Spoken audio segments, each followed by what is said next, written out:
Hello everyone, I am Tacet and welcome to the Gems of War stream. Of course today, one of our main objectives, we actually, surprisingly for once, finished out Bounty Hunter yesterday. So the main thing we're going to be doing today, of course, is the class event. Well, not technically a class event, but you know, 4 days, 16 hours is going to be the Bard class. Possibility that the Wild Folk and stuff will also be buffed on Monday, so that'll be cool if that does end up happening, meaning Bard would be even more viable to use. So my goal is to get level 70 by, actually probably by this Monday, so I can show it for the Monday video most likely. But that's what we're working towards right now. We're currently level 59, and it shouldn't take us too long to reach 70. Lower level range does go a little bit quicker, so hopefully we'll reach it. I don't really need to get beyond level 70 for the class event. I'm not going to be rushing to 100 or anything, just because the class event, or the class itself, doesn't gain much of a benefit from getting that high. And yeah, as far as Bounty Hunter, definitely go and do it. You can still make top 100 just from completing out everything still. That probably won't be the case by the end of this, but, or you know, by the end of this month, I mean, end this week, because it resets on Monday. But, yeah, you don't need too much more either to actually maintain it, even if it does reach further than that. But yeah, 250,000 how much you need for every reward.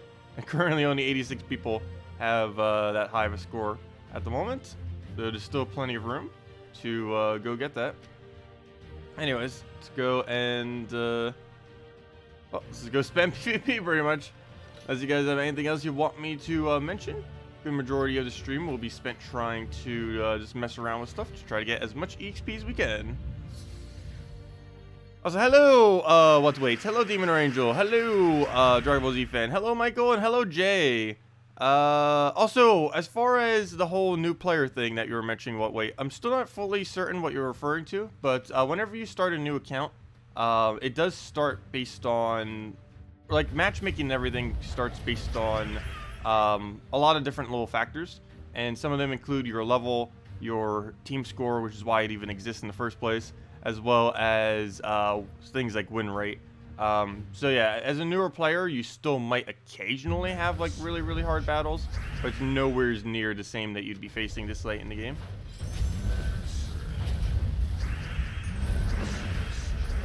Okay, we'll go, and I don't even think we need skull spam here, but because of it, I still will. Not really much of a skull spam hero class, but still it works. Actually, one kind of interesting thing about the hero class we are using right now is it does boost yellow every single turn, and this entire team other than hero is indeed yellow, so that is kind of helpful. Only problem is the hero class itself isn't that tanky, but luckily Divine Protector has barrier on it, so even without tankiness we still kind of have a way to survive, which is cool. Hello, Demon or Angel. Hello, Dragon Ball Z fan. I mean, Dragon Ball Z fan. I'm combining names now. Hello, Dragon Ball Z. Hello, Elite Gaming. Welcome. I'll go move that one over. Get all of our red. Yeah, I'm still a bit tired at the moment, as you can tell. I'll fix that later. But anyways, go move that. I don't know, there's just some of those nights that I just feel like I can't sleep, but oh well. I'll get Infernus down. And go from there. Oh yeah, that reminds me. What's our ingot condition currently looking like? We probably have a lot of them just sitting around. That, or did I already convert them last night? Wait, when was the last time we actually bothered converting these? I always keep forgetting to do it. Oh no, apparently I did do it really recently. There's only enough to craft one. Yeah, I had to have done it last night. Okay. But yeah, we're getting there. We almost have enough to craft, oh yeah, I did, because I was mentioning yesterday, by about Monday or Tuesday, I believe, next week, we'll kind of be at halfway to all ultra rares, I believe, is what we ended up saying earlier. Hello, Hyper. Do newly introduced pets automatically get placed into drop pool, or 4 weeks later? I am not certain. The forum always says whenever they make the official post that it has a 4-week delay, but literally every single pet I've seen not have a 4-week delay. So I don't know, because what the forum says is, or what they say with the official post is different than what I'm seeing in the actual game. So I'm not fully certain on that, to be honest. It was initially intended that they would have a delay, but from what I can see, they don't have any delay. So I don't know if that's a glitch or they just scrapped the whole delay thing or what's up with that, but I've yet to see a single one of them have a 4-week delay.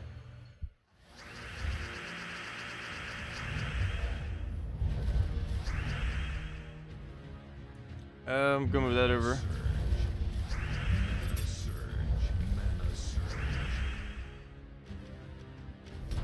Oh, you guys already got the Martlet pet? Yeah, I still haven't seen it since then, but I know it is in the drop table. Oops, why'd I do that? That's why you don't use Ubistat like that. If both of them have barrier, he does literally nothing. For a second, I thought Fortress Gate didn't have it, or was the lower durability. If it would have actually gotten a kill, but he wasn't the one. He is not the one. So go to that. Get the hit there. Almost enough to already kill. I keep forgetting because we have so much extra damage off of Bard.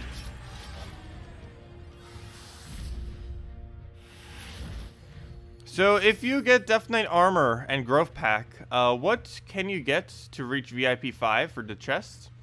Best thing after that point at the moment would probably be I guess, well, that would take too long. I was gonna say wait around until you buy 4 weapon packs that are of good weapons, but that could take like 3 months to do if you're gonna wait for like the most optimal weapons, like things like Crescendo and you know, like the better ones. But as far as, let's see, I'm trying to think of some of the other smaller ones that aren't horrible. I know daily gems aren't, but if you get it too late, you pretty much don't need daily gems anymore. Like, for example, the amount of gems we have right now, obviously, does not need the daily gems, which gives 225 over the course of 15 days.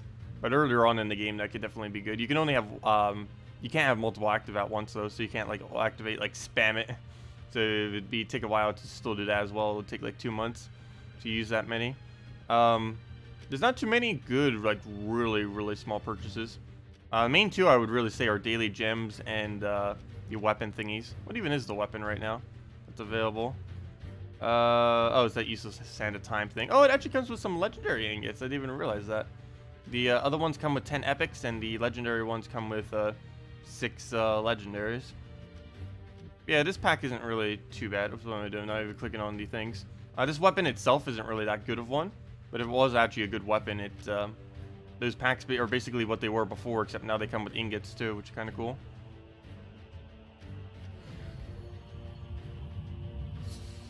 Let's see. Hope we're all keeping well. Yeah, I've been doing pretty decent. I got over the sickness from the other week pretty well. Haven't really been coughing as much recently, and all that good stuff. That's been going well. And yes, we've definitely been enjoying it. Bounty Hunter went pretty well this week as well. And we're pretty much done with that now. We could go do a few more battles if we really wanted to, but it's only for leaderboard at this point. We already got all the rewards. How do you get the most gold? The most gold you can get in this entire game is spamming PvP over and over and over again, which is what we're doing right now. But yeah, PvP has superior gold to absolutely anything else. By a relatively large margin. Main reason for this is revenge battles end up giving twice the amount of gold. It doesn't actually show that it gives twice the amount of gold. Even if you check the amount of gold you get at the end of battle, it doesn't actually show it. But if you check your total amount of gold before and after a revenge battle, it does indeed give you twice the amount. So that's really pushes PvP over to be quite a bit quicker rate than any other method in the game. So basically, the quickest team you have that can run through PvP consistently is the best soul farming team you could ever have. Oh, why'd I do that? I could have already won if I did it on the Heronif or whatever it's called. There we go. Double fiery death. I always found that funny using the two of them together. Not only do we have one fiery death, we have 2 fiery deaths, except multiple that does nothing extra. I don't know why, but he's using his blue Guild War team on defend. That's a little bit of an odd thing to be using. I assume that's his blue, I mean not defend, I mean blue Guild War invading team. I sure hope that's not his defending team. Literally it is actually, at the moment. I know, someone's mowing their lawn. I can smell grass. I hate that smell. Like that smell of fresh grass. Fresh grass. Okay, we'll go through the Infernus now. Go for a poke there. Gonna take a bunch of reds. Get the yellow over. And just Ubestead it into a furnace. That should be kill. How long does it take to get all kingdoms to level 10? That can vary a lot, but I would say probably your first few months of playing is most likely when it would occur. But it can vary very, very heavily, depending on how much you actually play.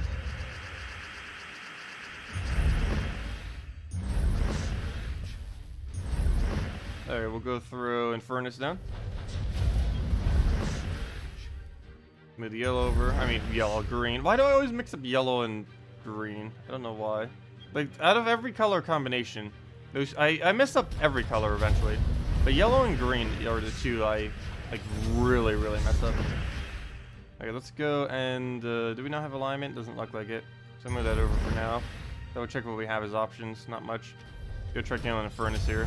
Let's die for burn, worst come to worst. Or to go throw Infernus just to clean that up. And then we just Ubestead the last two. Oh, apparently we just completed something. I don't even know which one that was. You tried using the Entangle off a Spring Imp against a Ubestead team? You don't think that works? Theory seemed... Oh, you can actually use a Leshy for that. Leshy works decently. Especially if you don't have it traded. One of those instances where having the traits on is actually bad. But if you Leshy and Entangle everything in the entire battle, Ubestead's max hit is relatively low. It'd be around a 25 or so. Or actually, it would still keep getting magic every turn, but, you know, it'd be about a 30 or so, I guess. Or somewhere around there. It'd be a low number is what I'm saying. It'd be very, very low impact. Though, generally, the easiest way to counter it is barrier spam.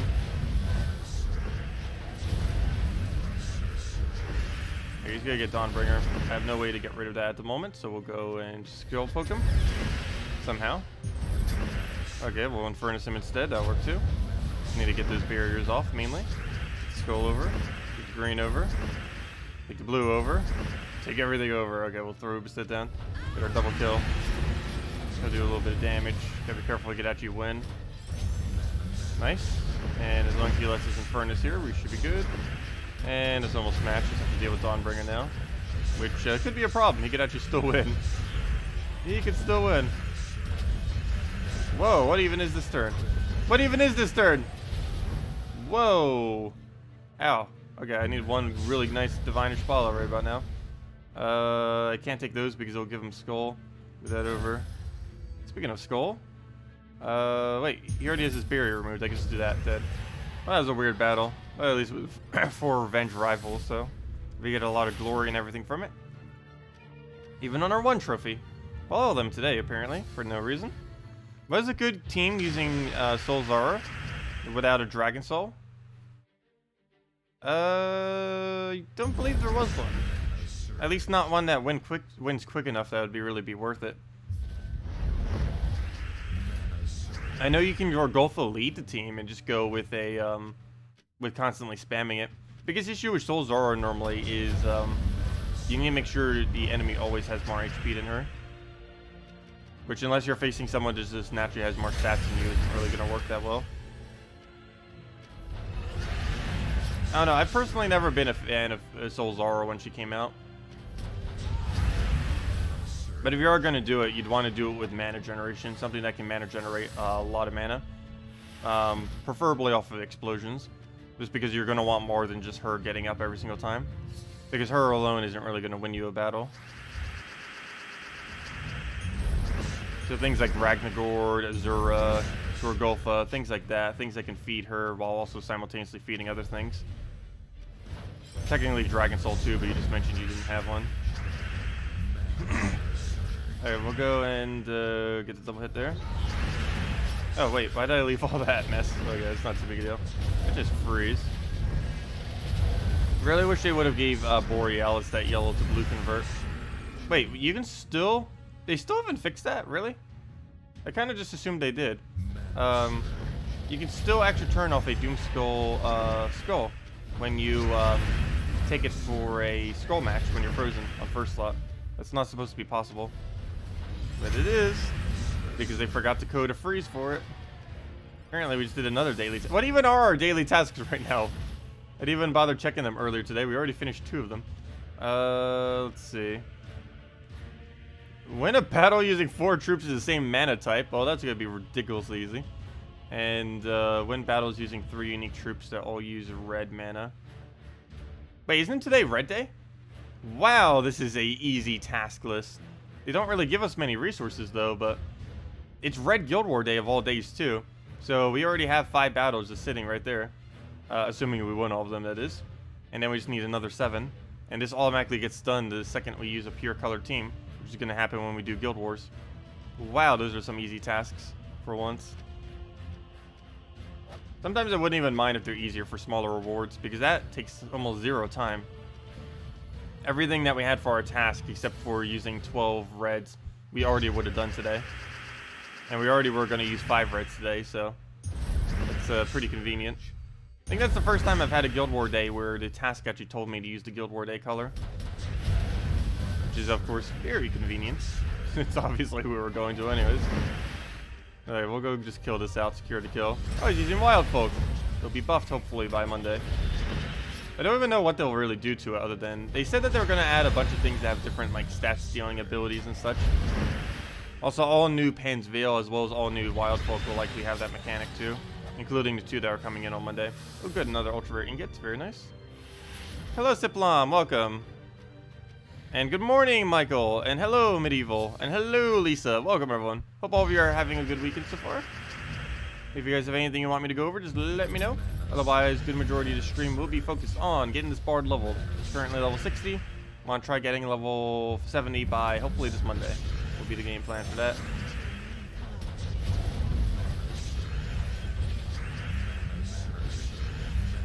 So if we don't have Dragon Soul, what would you suggest as a early soul farming team? Arena. Arena. Mainly just Arena. A lot of Arena is what I would suggest for a early game soul farming team. You still get hero EXP. You still get ingots. And you get trophies, some keys, and a lot of souls, of course, which is the whole point of doing Arena to begin with, is souls. Yeah, Arena isn't that bad these days. At least from a newer level perspective. Later on in the game, it's way better not to ever soul farm there. But it's pretty nice at a lower level range. Has most of the benefits of PvP while also still giving you a lot of souls. Did you see the new Kingdom spoiler image on Twitter? Oh, I did not. It's probably coming next patch. I don't think they're adding that beforehand. Let me go check it. I did not. Let me go check Facebook, actually. Normally it's easier for me to connect whatever the image is from there. Yep, 9 hours ago. They posted something. Let's see. What is this? That thing looks scary. Let's see. The Underworld. Where do you go when the map is full of kingdoms? Well, they found a new location. Interesting. Very interesting. I kind of want to see what the map does now. Oh yeah, let me go show this image. I'm like talking about it, but let's see. Spoilers for what's happening to the map. How do I make this image show better? Let's see. Let's just go with this. Open a new tab. Move it out. Close Facebook. Move that over. Get a window capture on it. Where's the window capture? Where are you, window capture? Come out, wherever you are. Window capture. That's the wrong window. It's also the wrong window. There we go. There it is. Yeah, the Underworld. Where do you go when the map is full of kingdoms? And 2 gigantic scary beast thingies. Or monsters. Actually, that kingdom's probably going to be the first kingdom to be monster-oriented. We still don't have a monster-oriented kingdom. We have a semi-beast-oriented kingdom, but not a monster one. So I'd assume that would be the monster-oriented kingdom. Both of those definitely look like monsters, and based on the thing, it would probably be almost a good majority monsters. Yeah, apparently they're going to the Underworld next. And that's their next plan for expanding out the map, apparently. So we'll see how that pans out. Interesting premise. Yeah, that's their plan. Because obviously they ran out of room on the map. They're completely revamping the map next version. We don't know exactly how yet, but it's one of the more major things that they're doing next patch.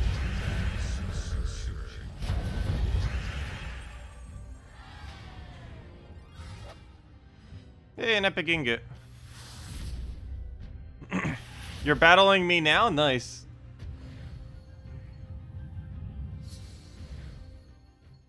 Oh, Salty said that she would do that once she has to show the actual map itself. She said she would need that many. But she's still going to be doing spoiler images, probably, like she already did. Just not the spoiler image. Because she said whatever other image she had basically tells exactly what next patch is going to be. Whatever it is. But it's mainly just there's mainly two things that we already know that next patch is. We just don't know too many specifics about it. It's a new mini game, or probably oriented at getting ingots. We know that ingots can be earned from it, though we don't know if it's a primary means of obtaining it. Though we can kind of assume it is, just because like nothing really is a primary means of obtaining ingots. The best way to obtain ingots at the moment is basically just PvP or arena. There isn't really much other way. And those aren't really like main ways of obtaining them. That's just a side effect of doing those game modes. You just happen to gain some passively. But other than that new minigame, whatever it may be, they're also going to be doing like a map rework. I believe those are the two major things of next patch. I still haven't gotten the beta version of it yet, though. I don't know when we're going to be getting access to it.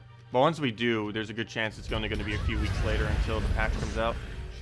But with that being said, it's probably like a month away because we still haven't gotten it yet. Because they did mention that we would have access to it before it launches. And the main thing they'd probably want us to test is the new game mode.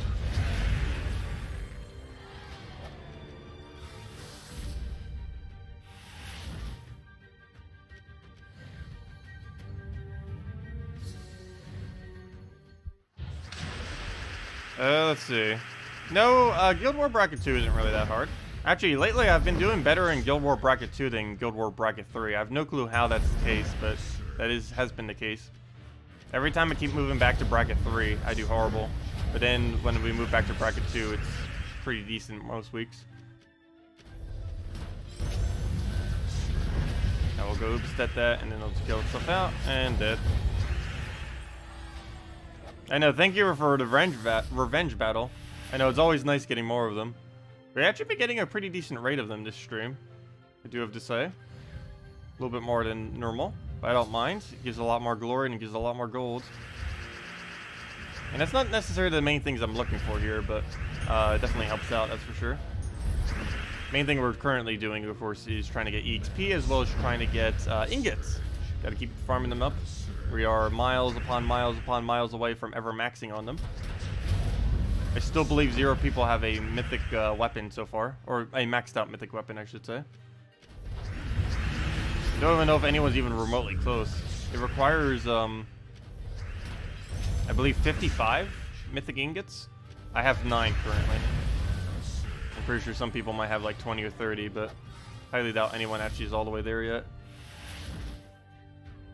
Alright, we'll go get this battle. Famine's a little bit annoying, but he's blocked by enough that should be fine.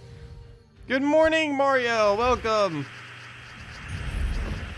Alright, move that over. See what else we can kind of grab here. Go for a little bit of green. Look in that top mana. Just focus us some. Go for... Might as well just do another follow-up into it. Get some red. Run Infernus down and go from there. Say your name? I wouldn't even know how to start to pronounce that name. Otherwise, I would try to pronounce it. But yeah, I can't even remotely attempt that one, unfortunately. If I could, I would. Does Salty have a channel? She doesn't have a YouTube channel. She does Twitch, though. She does own the official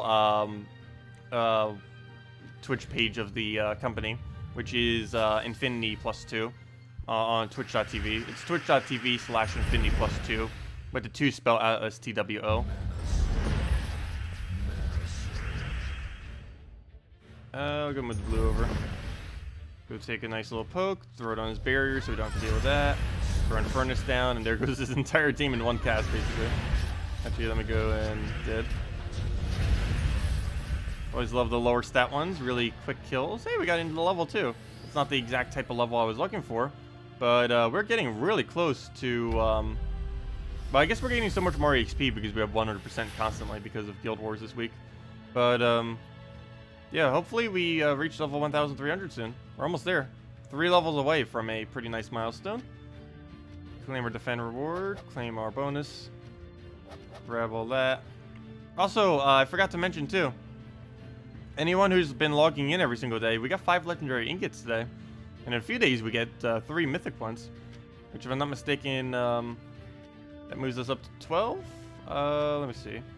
Troops, weapon, any mythic weapon, upgrade. Yeah, that would move us up to 12, which isn't even enough to get the first 5 perks, let alone all of them.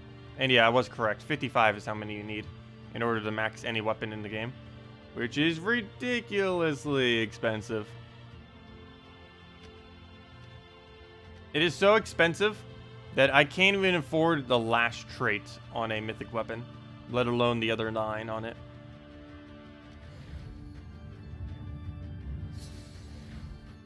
Is Dawnbringer still the best weapon to fully upgrade with ingots? Do you mean mythic ingots? Yes and no. As far as mythic ingots are concerned, yes. As far as in the future, no. Dawnbringer has very, very, very, very excessively bad perks from actually being leveled up.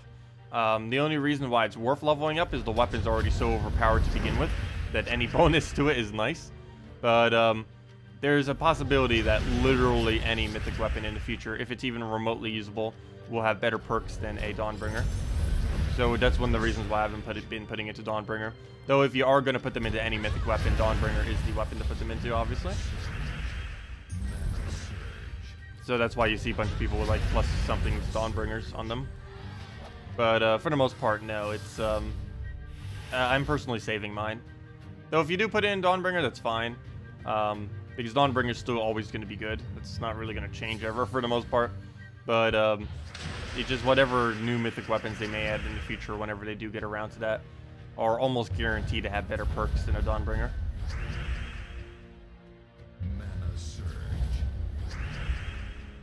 What mythic weapon would I max out first? Probably whatever the next mythic weapon is coming into the game. Otherwise, it'd be Dawnbringer.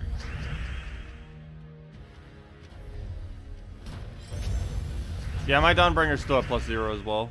I haven't put anything into any mythic weapon.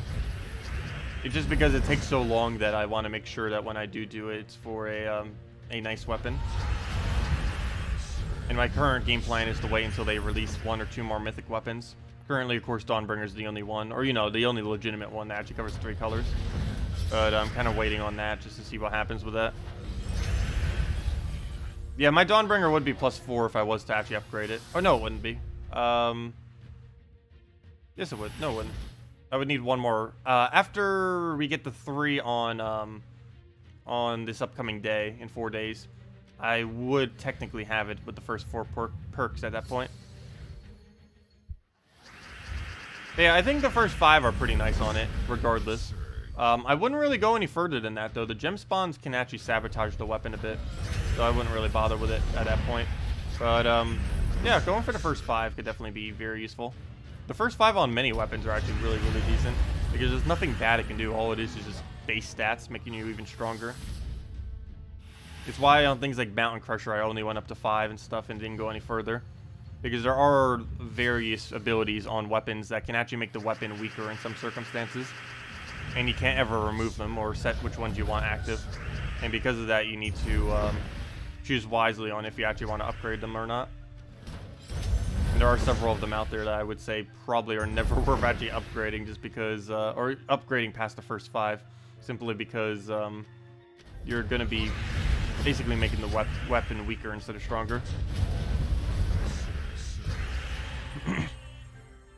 What mythic weapon? Oh wait, never mind. I already read that. Let's see. Any suggestions for a mid-green team for Guild Wars? You got Ward Breaker, Forest Guardian, Grapple Pots, Web Spinner, Orion. Oh, you could go Wardbreaker Glitter Claw combo and do that with Dark Maiden. Oh, maybe not Dark Maiden, but something with Wardbreaker Glitter Claw. Use something Wardbreaker Glitter Claw. Wouldn't be too horrible. Wardbreaker Glitter Claw is one of the best Wardbreaker combinations, actually, because Glitter Claw ends up making the Fairy Fire do so much more damage to your Wardbreaker. Plus, they're both dragons.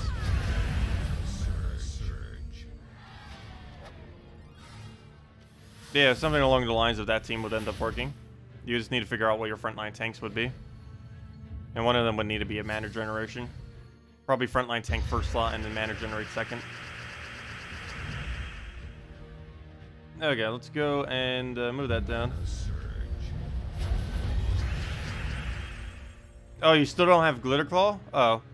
Well, I guess go down the Web Spinner route then. And use Web Spinner, Dark Maiden, something Wardbreaker. And just try rushing up your Web Spinner to get going. Then combine that with a Wardbreaker.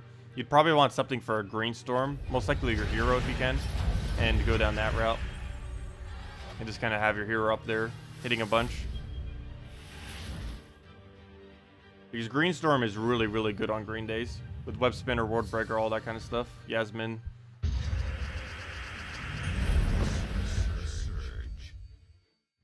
Alright, let's go through a poke there. Get a nice Infernus down. He did not trigger that many backups this time around. And there we go. Okay, he actually was pretty nice to us. He only triggered one backup out of all those kills. You don't want all weapons max someday? I do. Just not anytime soon. There's not too many that are needed for Kingdom upgrades.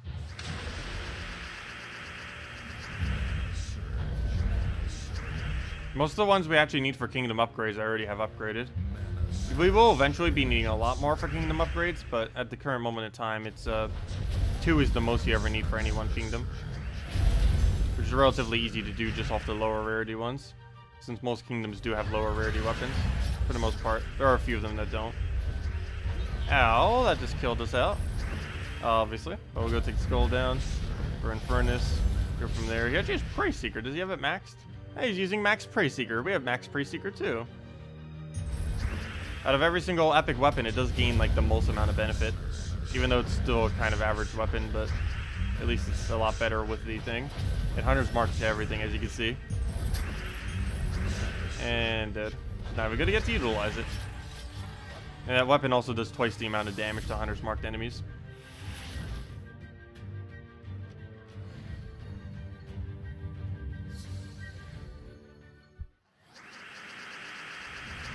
Well, eventually we would upgrade Mountain Crusher, just there's no need to yet. We're still way far away from ever needing to upgrade some of those.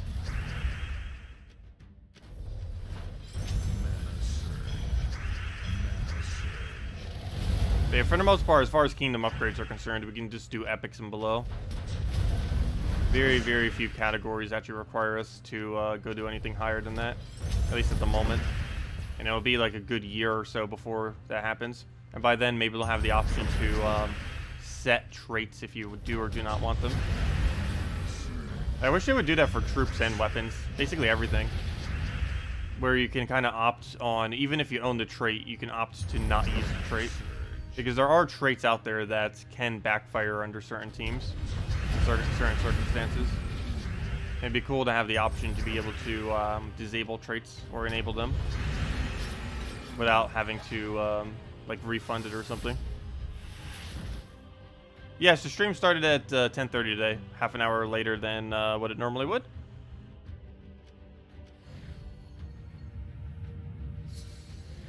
Yeah, the Dust Storm on it is awesome.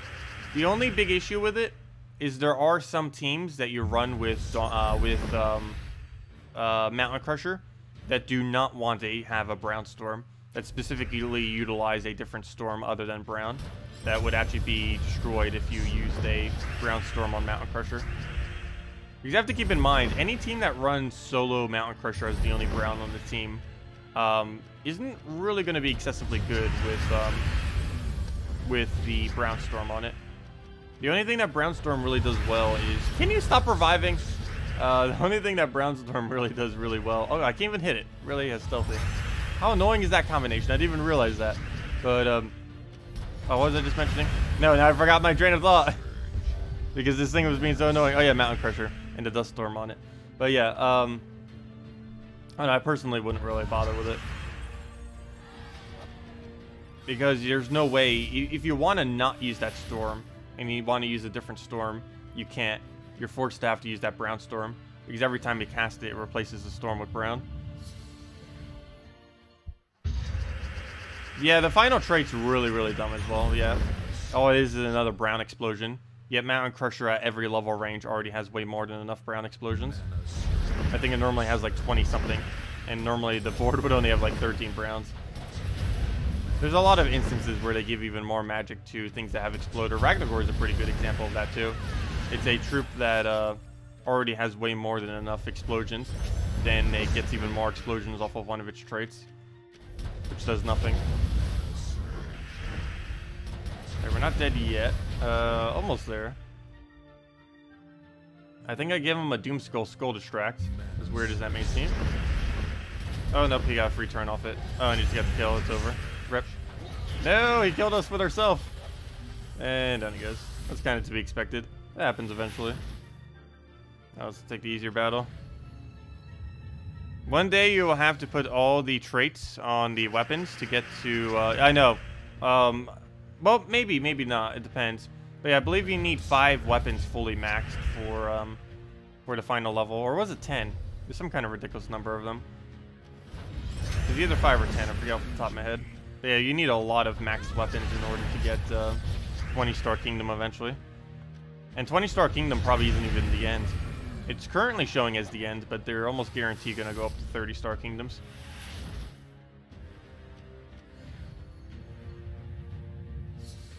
You're only missing 6 mythics. Which would you recommend crafting next? Scorpius, Death, Wolf-Garrick, Draculus, or Yali, Stonehammer. Also, keep in mind, Scorpius is technically in the event key drop table this week. The chance of getting it's very unlikely. Though we did get it in 100 keys earlier this week. But of those, I'd probably say Yali would be the best one to go for. Yali has the highest overall true damage of any troop in the game. Next one after that would probably be Death, then Scorpius, then Wolf-Garrick, then Draculus, then Stonehammer. Yeah, Yali does occasionally have her purposes. While normally useless, she has the highest single cast true damage in the game as far as overall true damage done. It also has a summon, which in some Guild War days is actually very convenient. There's also some teams that benefit from having a quick poison onto all enemies. And she is the quickest poison that you can do to all enemies other than something like a Web Spinner or a Shattered Dragon or something.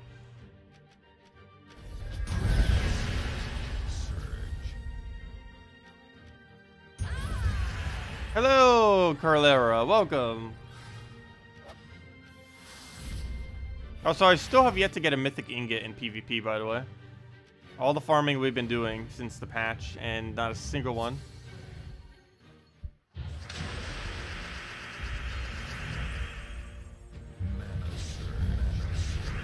So that reminds me. The devs said a while back, during the beta testing, that one of the things they would actually give us for the beta test, like, after it all completed, she was like, oh yeah, once we finally fix it, or make it possible, we'll give everyone who beta tests, like, some ingots. They never gave us any ingots. I didn't even realize that till just now. But hopefully they'll get around to that eventually. Because we could use some more. Alright, we'll go through this down. Maybe they never made it or adjusted it so the mail would work that way. But I assume it is, because it gives other ways of giving ingots. Alright, we'll take that, take that. Take the furnace down. Throw another one.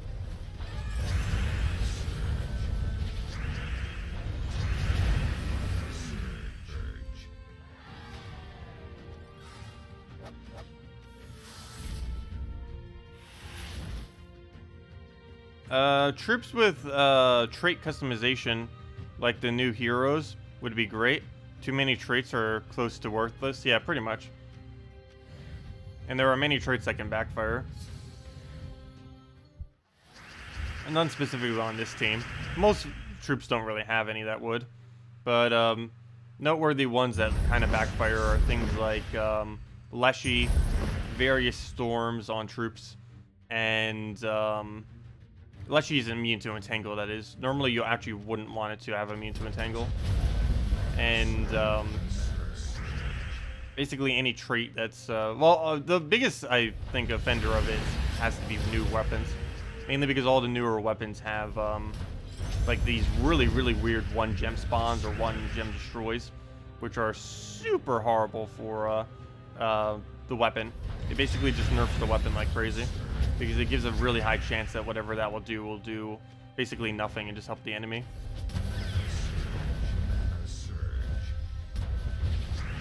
There we go. Let's throw Infernus to make sure he goes down, and there we go.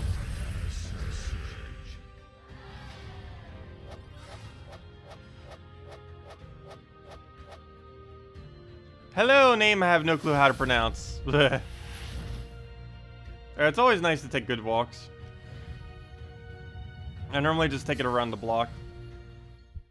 Too lazy to go anywhere else for the most part. Other than whenever I go shopping, but that's about it. Main reason is I'm like completely surrounded by extremely busy roads. Okay, we'll go and go for a poke here. Killed out almost its entire team. Let's go for that one, I guess. Doesn't really matter too much. Just Elspeth. I haven't seen 4 times Elspeth for a while. They used to be a troll team back in the day, but no one really uses it much anymore. Surprised to actually see someone still using it. Go for a double kill here. Goes down, run a furnace down, get our kill secured there. And then we just have to deal with this one. I believe that gains barrier on cast, which is annoying. Now we'll actually need another ability to go kill it with. We'll go throw Infernus at it. It's almost going to gain all of its mana back. Down it goes. It has, or it was 8 weapons. Oh, was it 8 weapons? Yeah, I knew it was a really high amount number. When did you get info video for? Wait, what? When do you the info video for it? Oh, you mean the video going over all of the kingdom upgrades? I was thinking about doing that once the first 10-star kingdom comes into the game. I guess I could technically do it a bit quicker than that. Or, you know, a bit earlier than that, I mean. But, most of the info we know about upcoming upgrades isn't really too relevant because it's so far away, is the problem. Like, the first 10 star isn't for a couple months, and the first 11 star isn't until, like, probably, like, 6 to 8 months from now. Some kind of really large amount of time. So going over those later ones wouldn't really be too relevant. Though going over the first 10, I guess, would be pretty relevant to still do a video on that.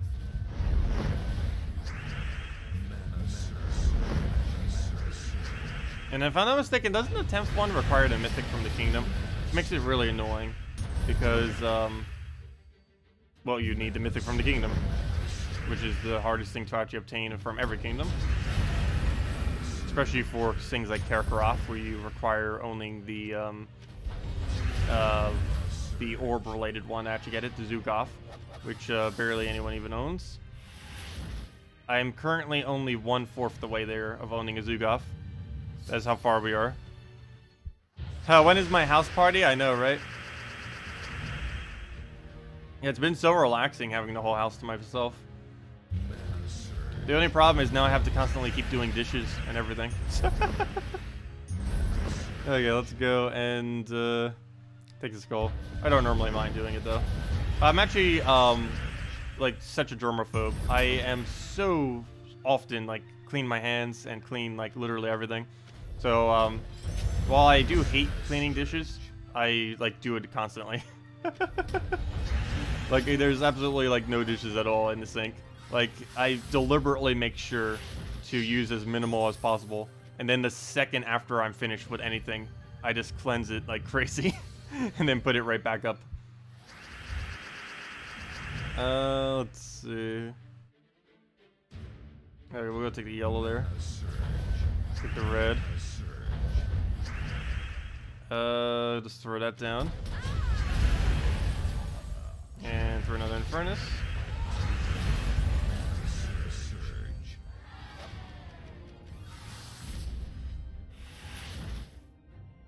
And, well, I wonder what we should face. Infernus, Infernus, or Infernus? Such variety of choice. There we go, we'll go take the purple. Get an Infernus up because Infernus. Get an Obsidius down. Okay, we'll click. Can't wait till they add hotkeys. They seemed like they really wanted to do it, and then they didn't do it. It's something that's technically already implemented, but you need a controller to do it properly. But, a controller plus keyboard plus mouse. But, they need to add hotkeys to, keyboard. So that we can actually just use, like, W or QWER and stuff like that to actually hotkey these things. It'd make it so much quicker. Because you wouldn't have to worry about misclicking anymore. There's some people who already do play like that, and it's super, super, super quick.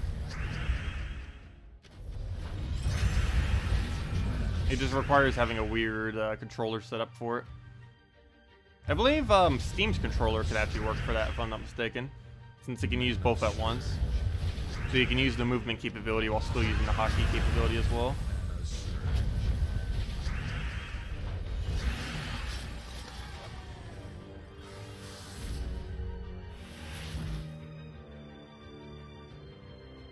Getting that empowered cleanse on the dishes. That's funny.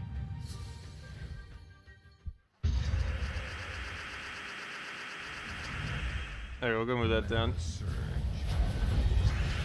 But yeah, due to how lazy I am with actually cleaning them and, or you know, like my consistency of it and putting out the trash, I've been making like so little trash as well as just always instantly cleaning all my dishes. Just to make sure they don't stockpile. Because I hate having to go do like a gigantic pile of it. I just do, if you do it like one by one as you use it and just very minimally use stuff, then you don't really need to worry about it at all. And the only reason I hate taking out the trash is because that's how far our trash can is buried. It's like a whole obstacle course just to get to it. Let's see. We'll go and let's go into this one.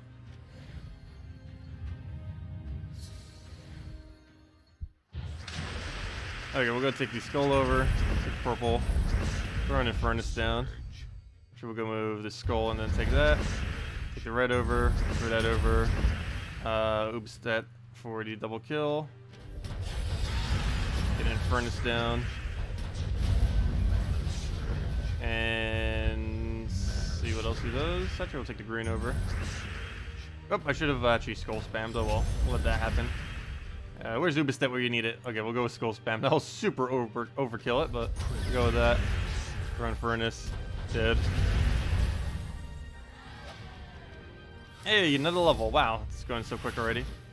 Level 61. We're almost there. We actually get quite a bit of a benefit on bar 2 once it gets to the next level.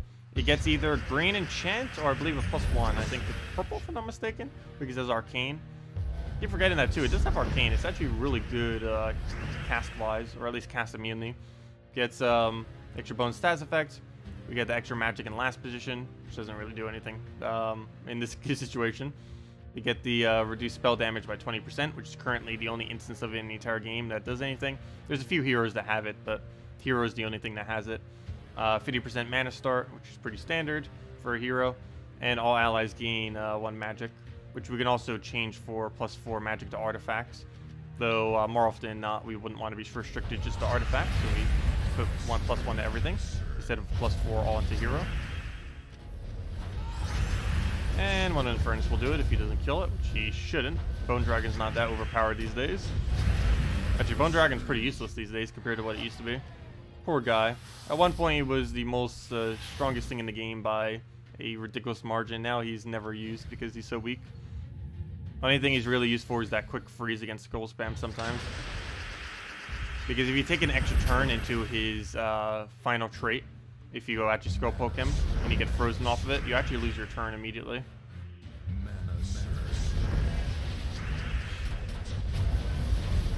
Alright, let's go double kill that. Don't think we have anything else to go move, so let's go right into it. You said, yes, I'm a very slow reader. You make your read even slower. Continue reading now. You read this very slowly, don't you? Yes. Or at least slowly compared to average. We'll go in. I guess we'll grab that one.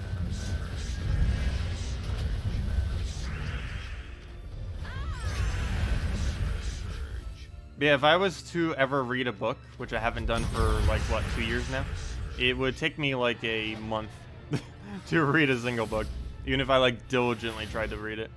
This takes forever. Have they told you when you can start playing the beta for the next patch? No, we have no info on that. Well, we don't have no info, but we don't know when the beta is going to be coming out. I assume mid-August to early August, because later in August, probably late August to mid-September. I mean, late August to early September, they're most likely going to push out the next patch. So it's sometime pretty soon, I would assume, we get access to next version. Actually, I didn't even double check the forum today. Let me go do that. Haven't been on it a single time. For all I know, we could have it right now. Sneak peek Underworld troops. Oh, there's one of Underworld troops too. Oh no, never mind. It's just a screenshot thingy. Let's see. And nope, there's nothing related to the beta, unfortunately. But you never know. Hopefully in the next few weeks. Even once I do have access to it, I probably won't be able to say too much about it until a little bit after.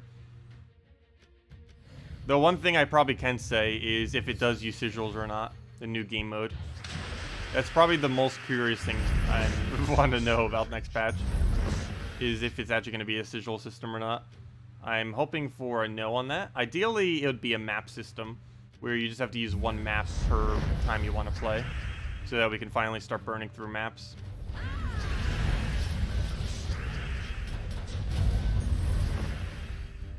Okay, we'll go and throw a poke on you. Can you end your turn already? What on earth is that turn? And I'll just throw Infernus.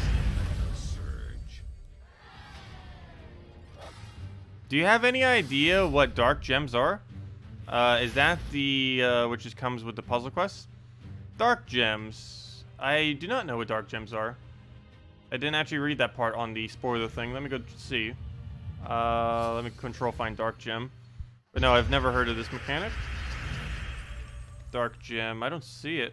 Oops, I misspelled dark. Dark gem. Explode a dark gem at the start of battle. Yeah, I have no clue what dark gems are.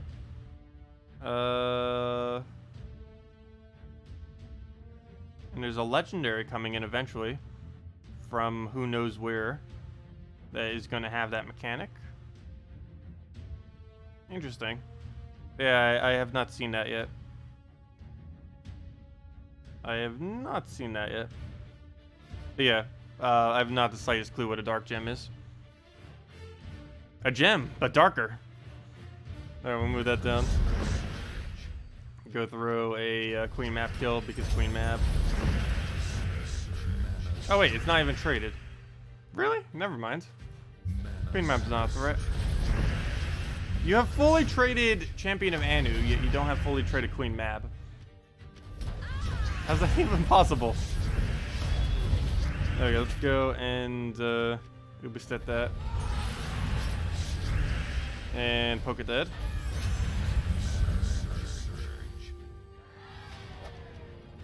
Dark Gem sounds like it would do something bad. Well, obviously. But yeah. Maybe like a drain your mana? Or something? I'm not sure. I'm trying to think of like what on earth they could actually do with a Dark Gem.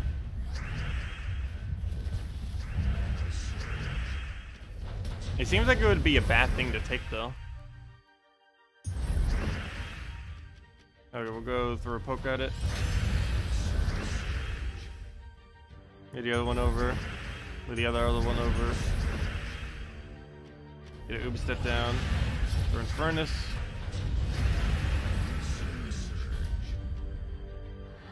You want Soul and Glory Gnome to be released? Oh yeah, I've heard people mention stuff about that. I haven't really seen any drop tables or any plans on what they're actually doing with them though. But they always will be constantly adding more Vault stuff. Let's see. So yeah, have we gotten confirmation yet that they're coming next patch? Because I haven't really heard much mention of them lately. Or much mention of them by the devs, I should say.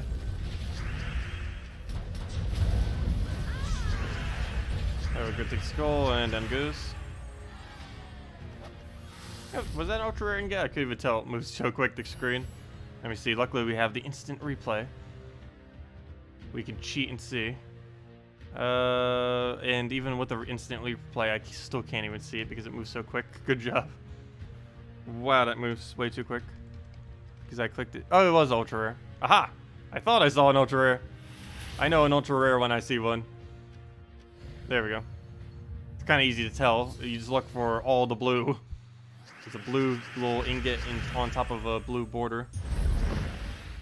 Okay, let's go and what do we even need here? I guess we go for nothing. Stick a red or something. Grab some yellow, get Infernus, go from there. Leave everything else as is. Infernus that down. Get a little bit more mana. Throw the Uber stats. Go for kill. Get those down. Do this on champion. Throw Infernus at it. It's dead. When do we have the first code?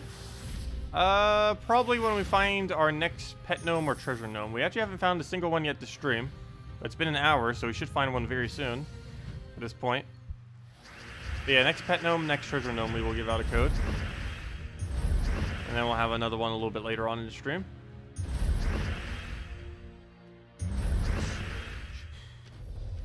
Okay, let's go through a book there. And by the end of the stream, we should hit about 64, I believe, on the hero level. And then from there, we'll just probably get most of the rest of it tomorrow. And whenever I don't finish, I'll probably do Monday night while I'm waiting for the event video. Or, you know, while I'm waiting for the event to switch over so I can do the event video. Alright, let's go into this one. Yeah, I know. There hasn't been a Mythic ingot yet. I am almost 100% certain, because the amount of Mythic ingots I have would basically show that I've gotten 0 from PvP. So it's actually kind of easy to track because there's so few of them in the game, or you know, so few of them we own. We only have 9, so it's really easy to tell if we've actually gained one, because it'd be a gigantic difference. Because we have so few that even one would be a gigantic difference. Okay, let's go throw Infernus down. Hopefully that'll kill. Kind of killed. Getting there. That'd be worrisome of that ability. Let's see. What do we do about this? We'll try moving that down. Oh, I just gave him an extra turn. Really? Of all the things that you could have moved that into. Alright, we'll take the skull there. We have to just die to Archer. I guess she was still leveling it. I just kind of always assumed like everyone already had Archer maxed. I don't know, this is like one of the hero classes I felt like was used a lot earlier. Some people still running Assassin, apparently. Actually surprised by the amount of people still running that, too. I guess some people just figured they got some HP already, so they might as well max it. Or at least start working towards it. Yeah, we kind of overkilled it with the leveling of it earlier. But it will. We don't have too many other things to really spend gems on these days. It's been ages since they added a kingdom, so I haven't needed to dump my gems to that. We've been getting really lucky on Mythic, so that hasn't been reducing my gems at all. And we even have a reserve of event keys these days, so even event key related stuff we still get instantly.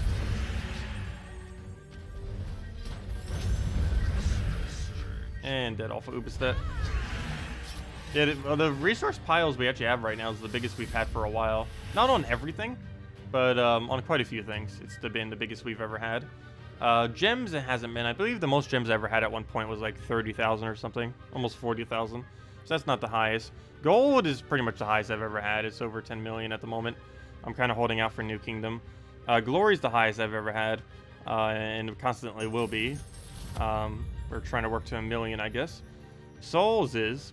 I don't believe I've ever bothered having this many. I think 1.5 million was the highest I had prior. Of course, now it's just always the highest. Other than that, most other resources that just accumulate, like treat stones and stuff, have been the highest right now. As far as keys, every single key I have right now, other than gold and glory keys, is, I believe, the highest pretty much that I've had at any time, other than maybe Well, definitely gem keys is. Gem keys and guild keys have been the highest I've ever had at the moment. But, not events. I believe I had almost 1,000 event keys at one point.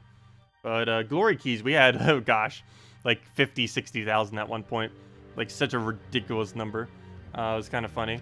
Back in the day, you used to gain, like, almost entirely glory keys and no other key. So that's why it was like that. You also to be able to gain more than how many gems you used to be able to gain. At one point, you gained like 4,000 gems and 5,000 glory keys per week. It was pretty broken. They only lasted for a couple months, though. So, tasks in general were always kind of pretty broken back then, though. Should you get Queen Aurora now? Or wait for Wolf Garrick in the Soul Forge to get my Grim Woods to level 9? Let's see. Well, Queen Aurora is more useful. But having a kingdom upgrade is nice as well. It really just depends which one you value more, I guess. But I guess overall, if you don't plan on using Queen Aurora, I would say go for the Wolf Garrick then. But if you actually do intend to use Queen Aurora, then probably just go for Queen Aurora. You'll get slightly less resources from your tributes, but you'll have a good troop to use. And it really just comes down to how much you feel like you'll use Queen Aurora. More often than not, you don't really need Queen Aurora for much. She's ran on a couple Guild War days occasionally, and that's about it. In normal PvP and stuff like that, you would never actually bother using her because she's just too slow to use. And the only other thing she's used otherwise with is 4x Beast. But 4x Beast is not really that good at the moment, mainly because there's so many better typings out there.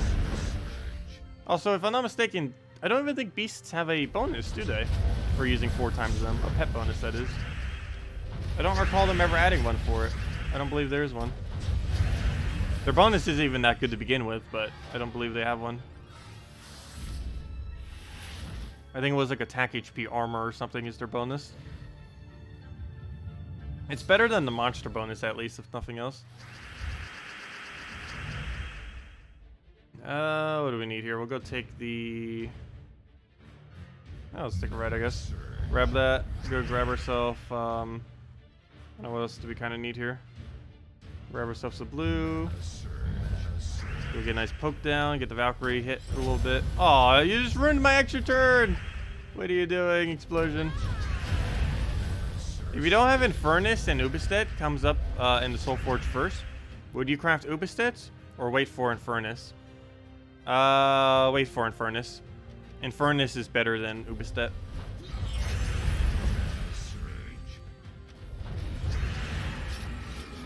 Main reason being is Ubistet's hard countered by barrier.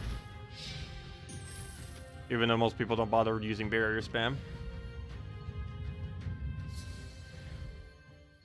Yeah, Infernus just has way more applicable uses. It's it does waves of damage, which means you can hit through barrier. It has a lot of damage, so you can easily get kills. It distributes it nicely. It doesn't count as full AoE, even though it does generally hit everything on the entire enemy team, meaning Submerge doesn't block it. It explodes gems, so you get most of your mana back, which is really good. That's actually probably one of the best aspects of his ability is actually that 5 explode. Doesn't seem like much, but it makes a really big impact. Combined with that, he has a Storm.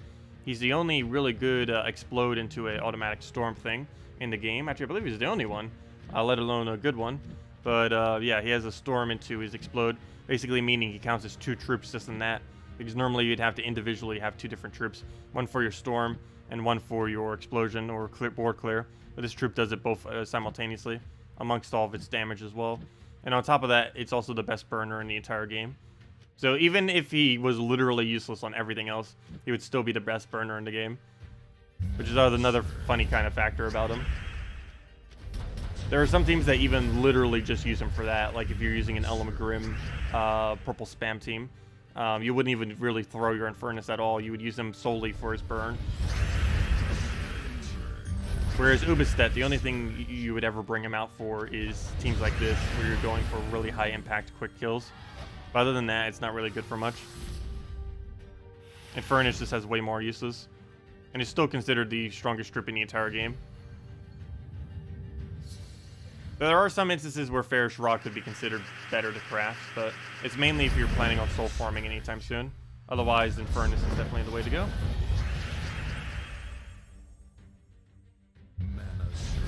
There we go. Just need to pass several returns. Do that. Let him have whatever. Instead him. Double kill.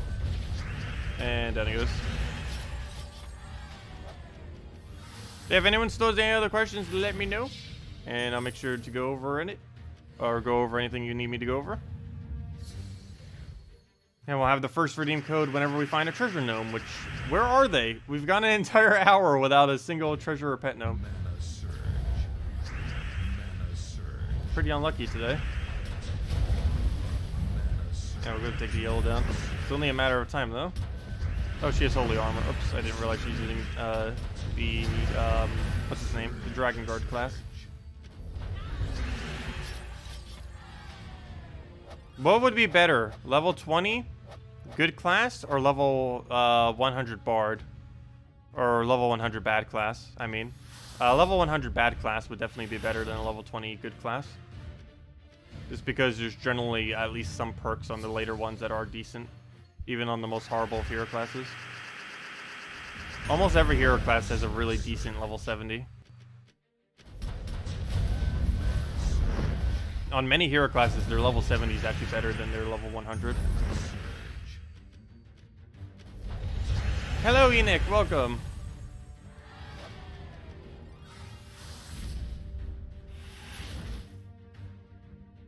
Alright, let's go do this one.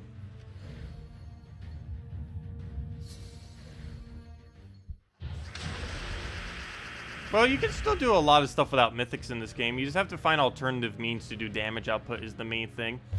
Because a good majority of the heaviest damages in the game are on mythics. But there are quite a few combinations on legendary that can do it. And as you mentioned, yes, you can do it with assassin too. Assassin skull spam does not require a single mythic on your team. If you notice the most recent video I did on the assassin, if I'm not mistaken, not a single mythic was actually used. And I'd even do that deliberately. This is how skull spam works. There's surprisingly no mythic skull spammers that are like viable. There's Zugoth, but that's not really counted. But yeah, there's just not really anything under that category that works. Whereas legends, they're pretty much all concentrated under legends. So it makes it quite a bit cheaper to actually build a skull spam team. What level should you start getting mythics? Well, you're kind of always constantly working towards them to some degree, because doing daily dungeons is always kind of giving you some resources towards them. But, yeah, probably more towards around level 1000 plus is when you start kind of worrying about mythics for the most part. At any lower level range, you should kind of just ignore they even exist for the most part. Just because, if you're not in a bigger guild yet, it's going to take forever for you to actually get them. It could take months. And even then, it might not even be a good one. It might be something like a plague or something.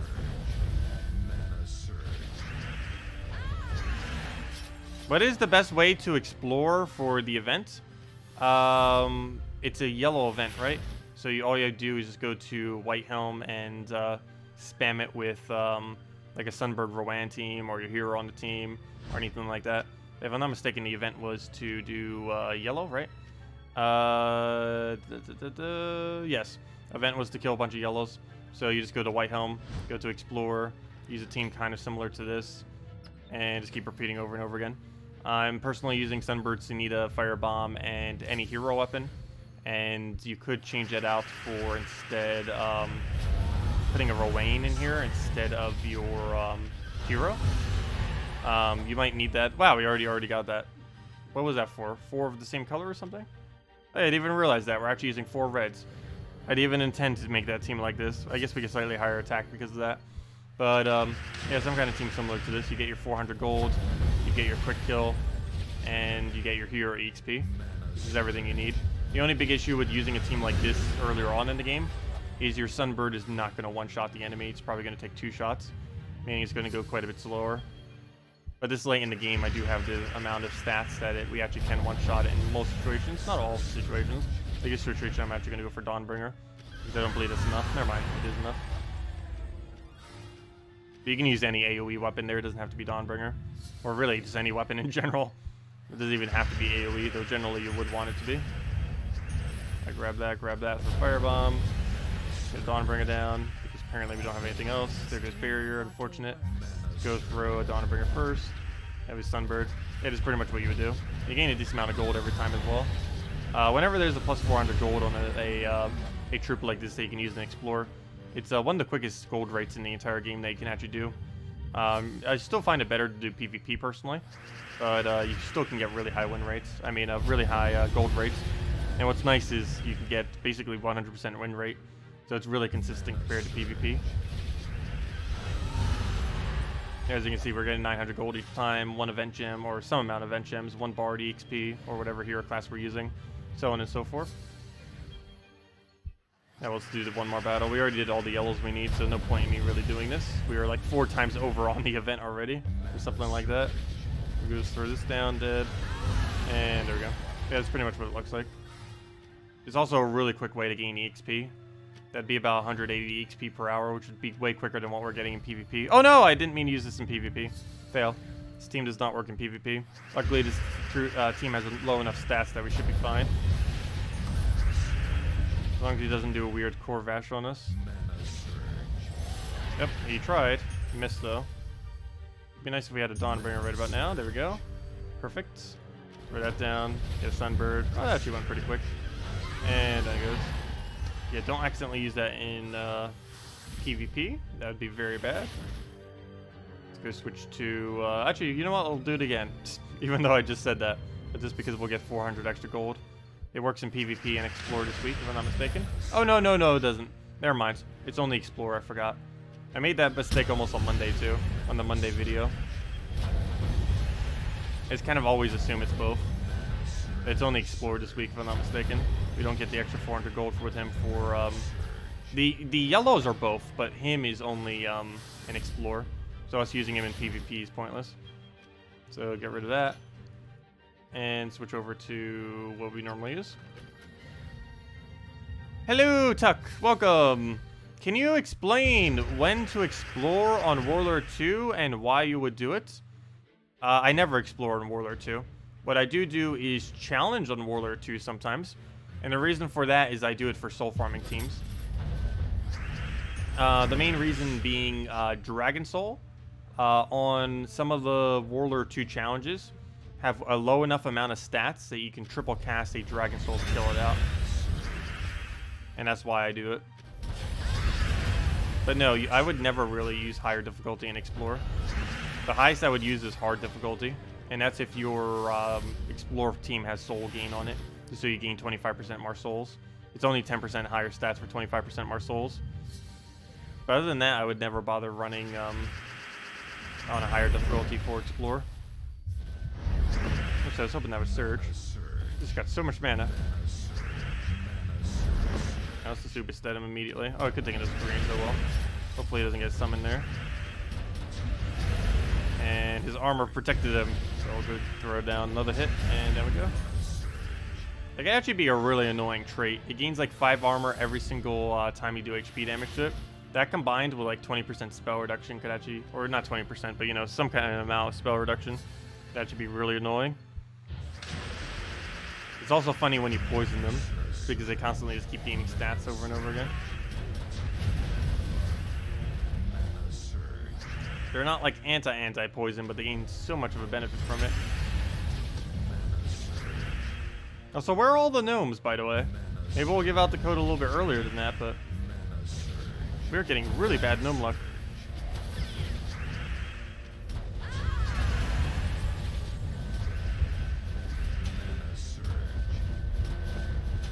What are those cascades? What are you even doing right now? Wow. There we go. At least we can cascade back. And down it goes.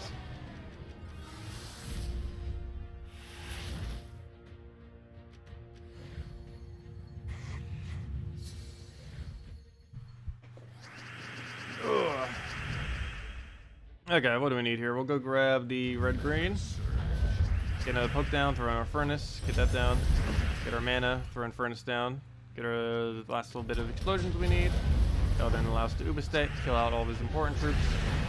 And that's essentially a match. All he has left is the double troll combo. I haven't seen that for a while. Dark troll, flame troll, as well as dark troll, rock troll. Two combinations that are have like that mana loop thing that works out decently. Used to be very popular for a couple months back when they were like really overpowered trolls. To end of stream, no gnomes found. No, we'd give out codes even if we didn't find gnomes. Normally I like to do it based on something though, but there's no gnomes. Maybe we restart the game and start it back up and then we instantly find a gnome or something. It's almost the longest we've gone without one, when specifically doing PvP, because there's an individual drop for the pet gnome as well as the treasure gnome. So we have almost double the chance of actually finding a gnome specifically in PvP and other similar game modes that have both.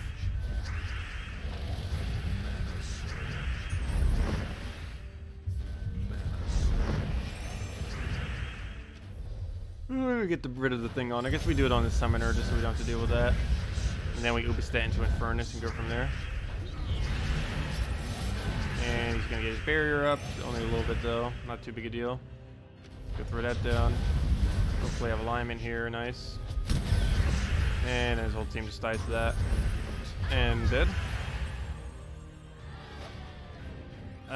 Is there a War Gear hero class? No, there's currently no War Gear hero classes, and for whatever reason, Grim Woods is considered Beast instead of War Gear, which doesn't make much sense. But no, there is no War Gear hero class. There's also no Rashka hero class. Actually, Rashka hero class would probably be one of the stronger ones. As weird as that may seem, that's because of Ubistat. We'll go throw that down. We get a nice Infernus going. No, actually, I think the most overpowered one would probably be. Actually, which one would it be that doesn't currently exist? Let's see. Actually, probably most of the really strong types already have hero classes though. Dragon has Dragon Guard. Divines have Priest, which is the strongest in the entire game, just because of how ridiculously overpowered Divines are right now.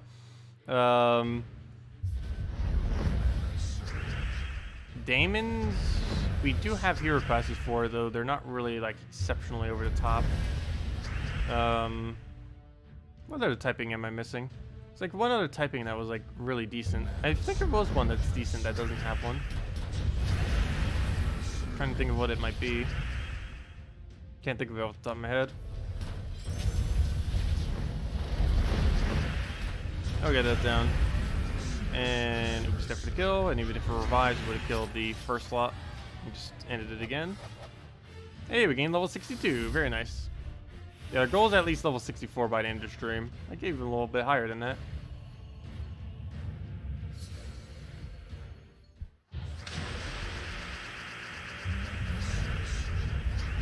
We'll throw it out on you. Just get you out the way. Gotta get rid of that Divine. Throw Infernus down. Oops, dead it. Double kill. Dead. There we go.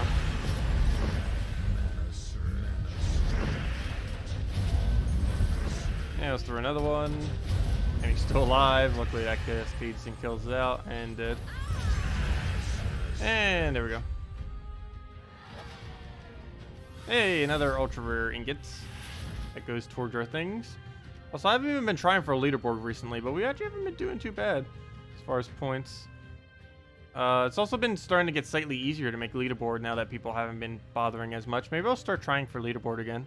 I'm not sure. Like, we're only 10,000 away from leaderboard, which isn't too bad, especially since we haven't been playing PvP much this week. At least relative to how we have been.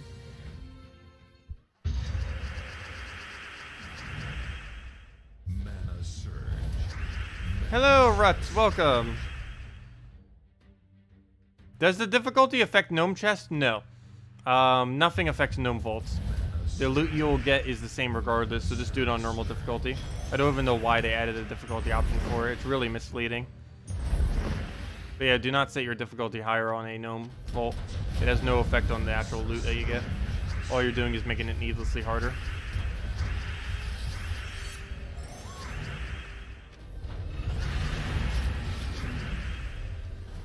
Does like 0 damage. Actually, you know what? It still did a decent amount of damage because of boost ratio. I forgot about that.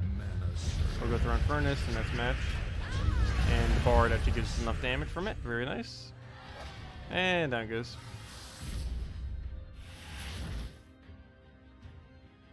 And sure, we'll take the meta. Actually, he's using the Ketris in there. Interesting. Ketris is pretty decent. Biggest issue with Ketris, though, it's in some instances actually stronger than Ubistet, oddly enough. But one of the biggest downsides with Ketris is if you fall behind in a battle, you stay behind. Whereas things like Ubistet, even if it's 1 HP and your only troop left, you can still very easily make a comeback. Whereas if Ketris was in the same situation, it would almost guarantee lose. Just because the more damage it takes on any of its stats, the weaker it becomes. Though inversely, if you were to increase its stats, it would become even stronger. So very few teams would bother buffing it specifically. Stat buffing teams don't tend to get used much. There's a lot slower than just running damage spam. And there we go. At lower level ranges, it's definitely ultra ingot. At lower level ranges, it's definitely fine to use stat spam, but these days in late game, it's definitely not worth it. Kind of wish it was though. I love using Emperina. Still one of my favorite troops in the game. Even though I almost never use it because it's in late game. It's not really ever used for anything. It's just not needed because it's such low impact. But it's a fun troop to have. Okay, we'll go and just start the poke there.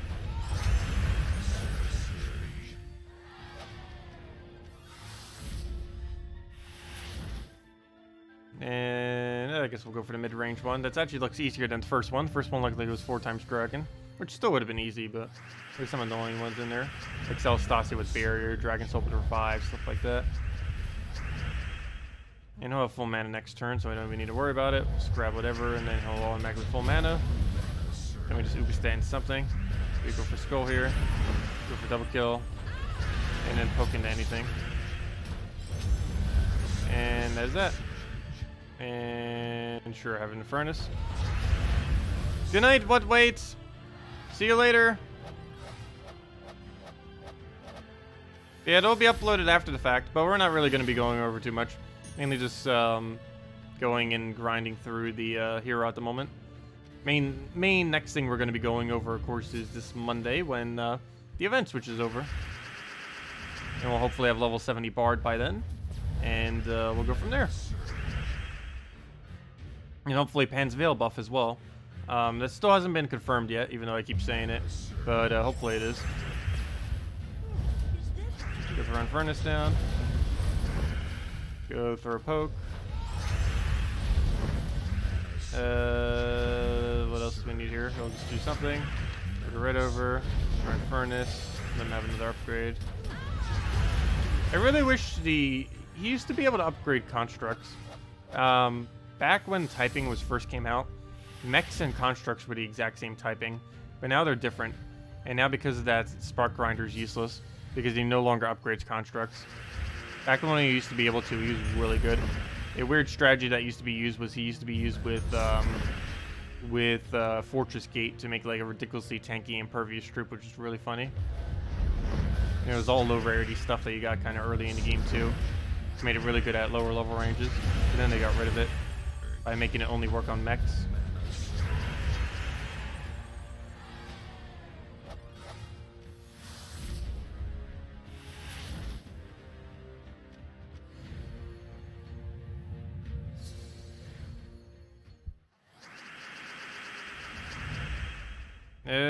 Let's see. Pseudo-random distribution. I have no clue what that is.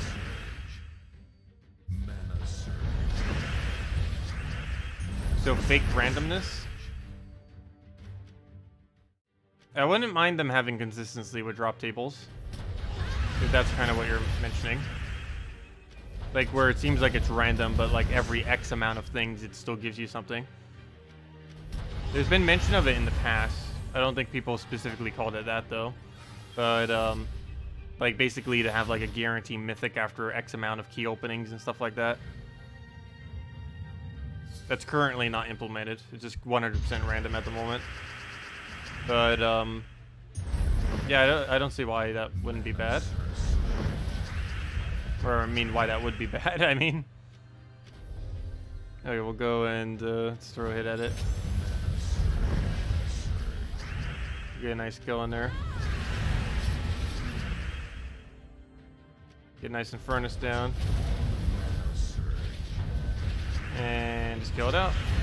Yeah, I wouldn't be against something like that being added. It'd be kind of cool. I don't think they ever would add something like that. But it would be nice to have.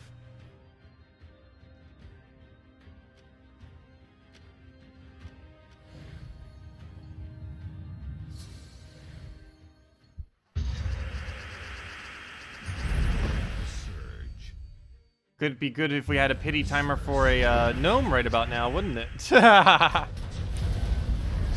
1.5 hours and we still haven't found a single gnome. It's like we turned off the gnome setting or something. I'll throw Infernus down. Oh, he better not get a good double kill. That'd be good. And down he goes. That would have been annoying if he actually would have killed the Obsidius there. For once, he wasn't actually that damaged, though. You're sitting on rank 57 on the leaderboard. Nice, for Bounty Hunter. Yeah, anyone who hasn't done it yet, it's really good to go do so, if you haven't already. It's, top 100 is still just 250,000 points. You can still easily make it with just 250,000. And 250,000 is what you need to get all rewards. So, yeah, you pretty much get all the rewards plus a free orb on top of it. Plus you get some of your gems back. Not much, but 75 gems is still... It's a small little amount back. More than nothing. Yeah, we'll go and take a right over. Grab the extra turn. Throw both these two down and go from there. So get that down, throw Infernus. And just kind of keep revamping from there. Yeah, if we don't get it in the next like 10 minutes, I think we'll give out the code. Just because, yeah, I don't know what's up with this, but there's like no gnomes anywhere. Apparently my guild's not finding any either because we don't have a pet. I haven't had a single pet this entire day.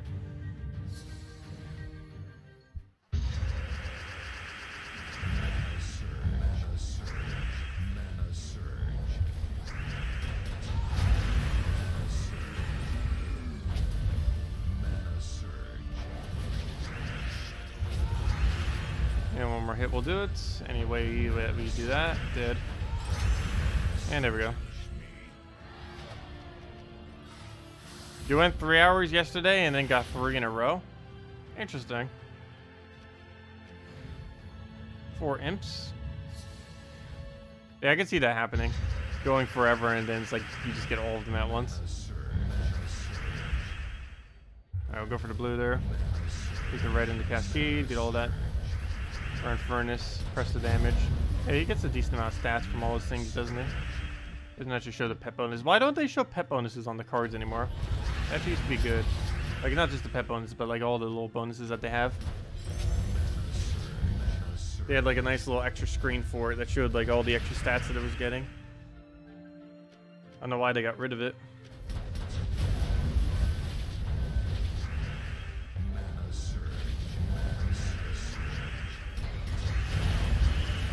And there we go.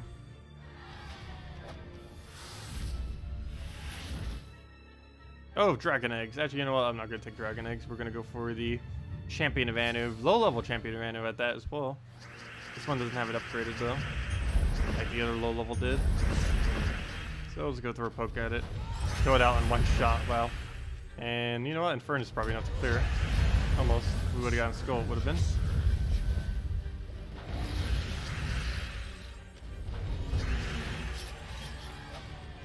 You had the best pet reward 2 days ago or so. What was it?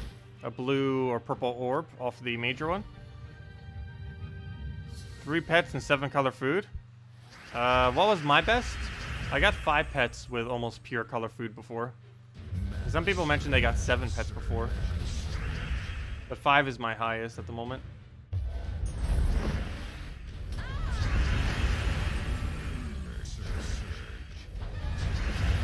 Yeah, I really wish excess food actually had a purpose in this game. Once you finally like level them up, there's nothing to really do with all your extra food that you have just laying around. It would be kind of cool if they gave it some kind of purpose.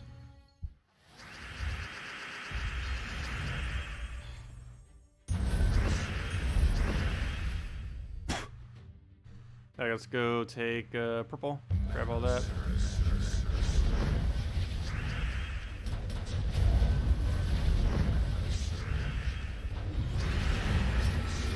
What is the banner for this team? +1 green, +1 blue. You run it slightly differently when you're running Divine, but because you go with different +1s. But yeah, you generally want to make sure you have both your +1s for the Dawnbringer. I mean for Divine Protector. Main reason for this is you need to go and get the barrier up on it, assuming you have it traded. You get Mass Cleanse and you get mana generation off it, which is all very nice. There's a lot of things to help you out your entire team.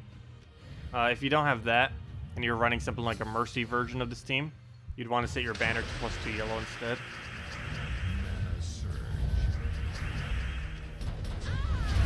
Or possibly even the +2 yellow, +1 green, -1 blue, either or. A double yellow would be fine.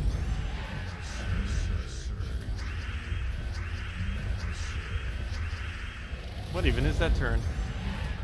Alright, let's go and take it right over. I'm just gonna hit first slot here just because I want to try pressuring him down so he doesn't transform something. Nope, he got one. Unfortunate. Very unfortunate. Hopefully that transforms into a good dragon. Never mind, we already won. Wow, the Infernus did exactly everything we needed to. You got 7 pets one time, but it was all ready Mythic, which was a waste. Oh, that's unfortunate. Yeah, I've never gotten anywhere near that many. That would really speed it up, though. Wow.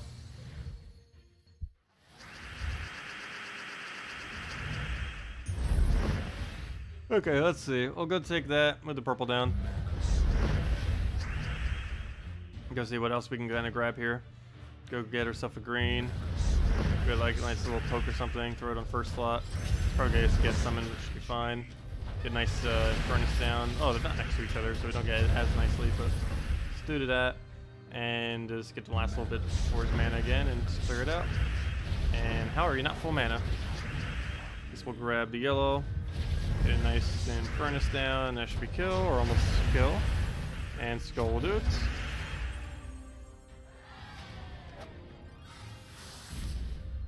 Ooh, a major blue orb. That is very shiny. Helps towards Zugoff, or you can do it to just max out any troop you want at any point, which is really convenient. Hey, finally! Redeem code! It only took us an hour and a half to find. There we go, we found it. Okay, right after this battle, we'll give out a redeem code, and then we go do our pet battles. What's also pretty nice about pet battles is they are really good hero class EXP. The first few battles of a pet battle, like the first 4 or first 6, particularly the first 4, is the highest XP rate for your hero in the entire game. Of course, you can't infinitely do it, unfortunately, but it's a really, really good EXP. Or amongst some of the best, anyways. I guess technically some of the absolute best would be like raids or invasions, first few battles. But there we go, Pet Gnome. Let's see what we get from it. We get ourselves a... it's only the Orc bonus. It's not really that good of one, but we need to get upgraded eventually, so... At least it's a pet we don't have maxed already or close to max.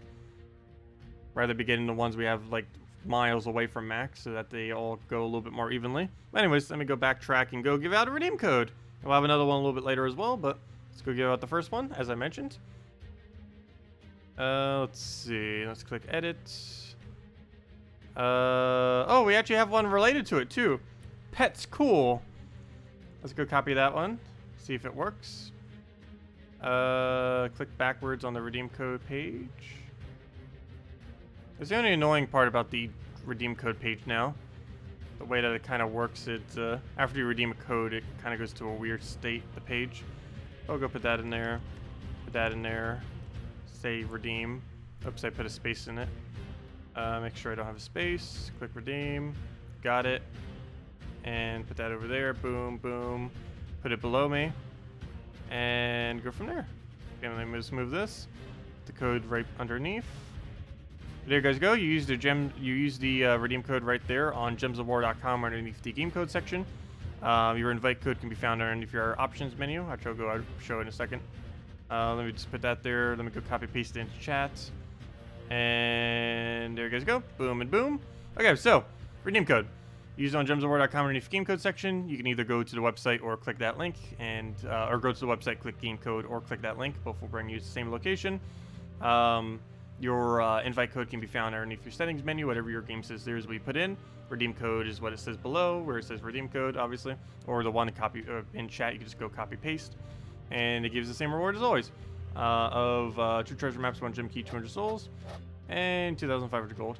And we might as well open the 1 gem key, see what we get. Anything good? We get ourselves a incubus. We don't need that. Incubus is useless. This is a double charm, and charm is very situationally useful, and normally not so much. Oh, I didn't even realize that. Win 12 battles using that many reds. We almost already did it because of Explore. Wow, that was ridiculously easy. Forgot about that too. That's funny. So now we'll actually finish it out during Guild Wars. We already did all of our daily tasks unintentionally. I think that is the first time I accidentally completed every legendary task without actually directly doing a single one of them. It's kind of funny. Oh, you've got to be kidding me. That's where all the gnomes were hiding. That's where they were. We find a gnome and then we find another gnome immediately. Oh yeah, I forgot. I should probably go do the pet battle. But while we're here, let me go do another PvP battle and see if we find gnome after gnome after gnome. Yeah, figures. We find them all back to back to back. We go without any of them, and then we just find all of them. Weird. Alright, let's throw Infernus down. Oh, let's see if we can keep up the luck streak. Can we find 3 in a row? Let's see it happen. 1 gem key, not too bad. Hey, that's actually funny. We just used a gem key. We just got the 1 gem key back that we literally just used. That's kind of funny. Okay, let's see. Can we get 3 in a row? Highly doubt it. Nope. Okay. That's kind of to be expected. The chance of that happening would be very, very unlikely. But we'll take the purple. And now we'll go to the pet.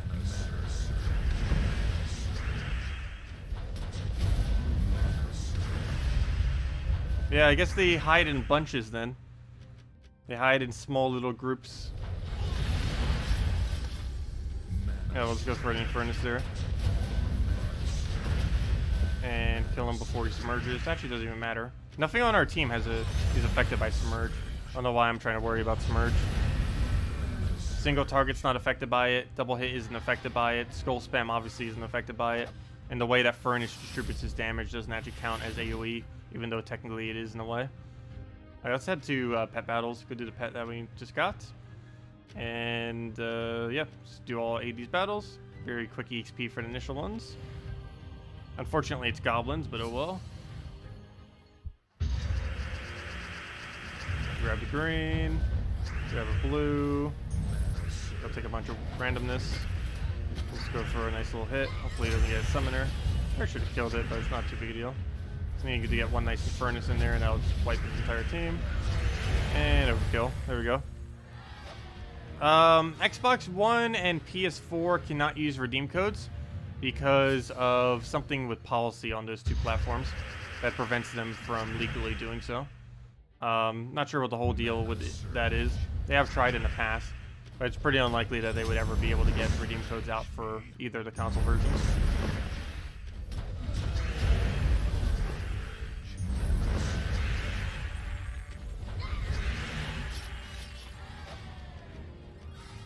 Yeah, they are aware of it. It's just not really something that they can do at the moment. And they have tried multiple times in the past. Mana surge. Mana surge.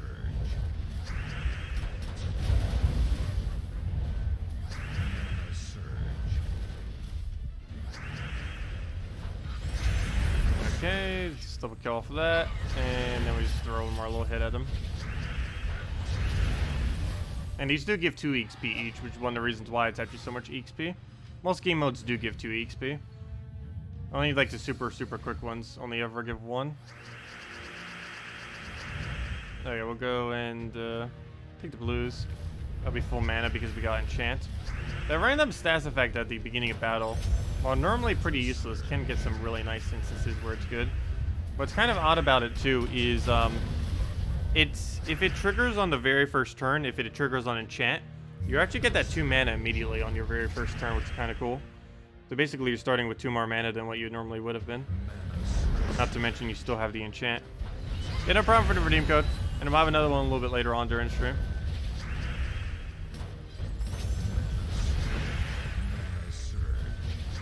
Okay, we'll go and take the red over. We'll take another red for Infernus.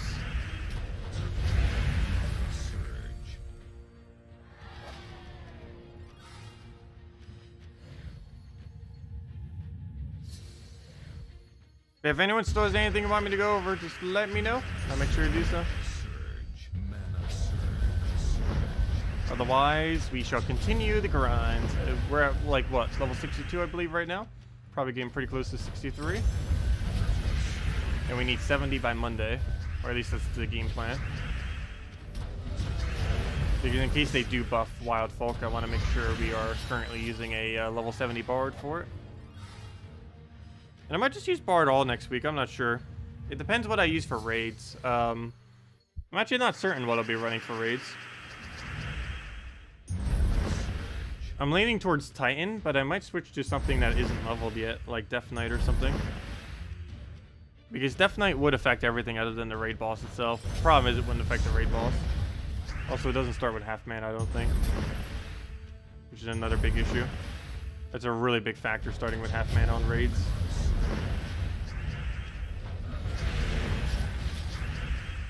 Yeah, no problem, DeCorell and everyone else. No problem. Alright, let's go for the skulls there. Be nice Infernus. Actually, you know what? We use Uber Stack kill. And down it goes.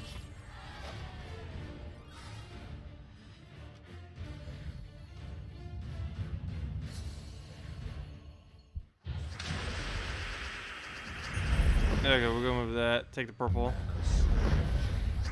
Take a red over. Throw Infernus down.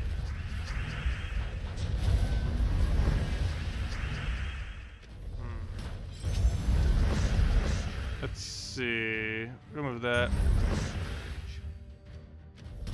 Get a double kill off that. Go convert all that out. Take the skull. And it is indeed enough damage because you have such high attack. Perfect. And one final battle. You thought the points are close together in Guild Wars in the top places, so you thought it would be hard to rank up again. I know it's pretty easy to rank up. If you stay in a general bracket area, you tend to be able to get immediately back in if you do fall from it.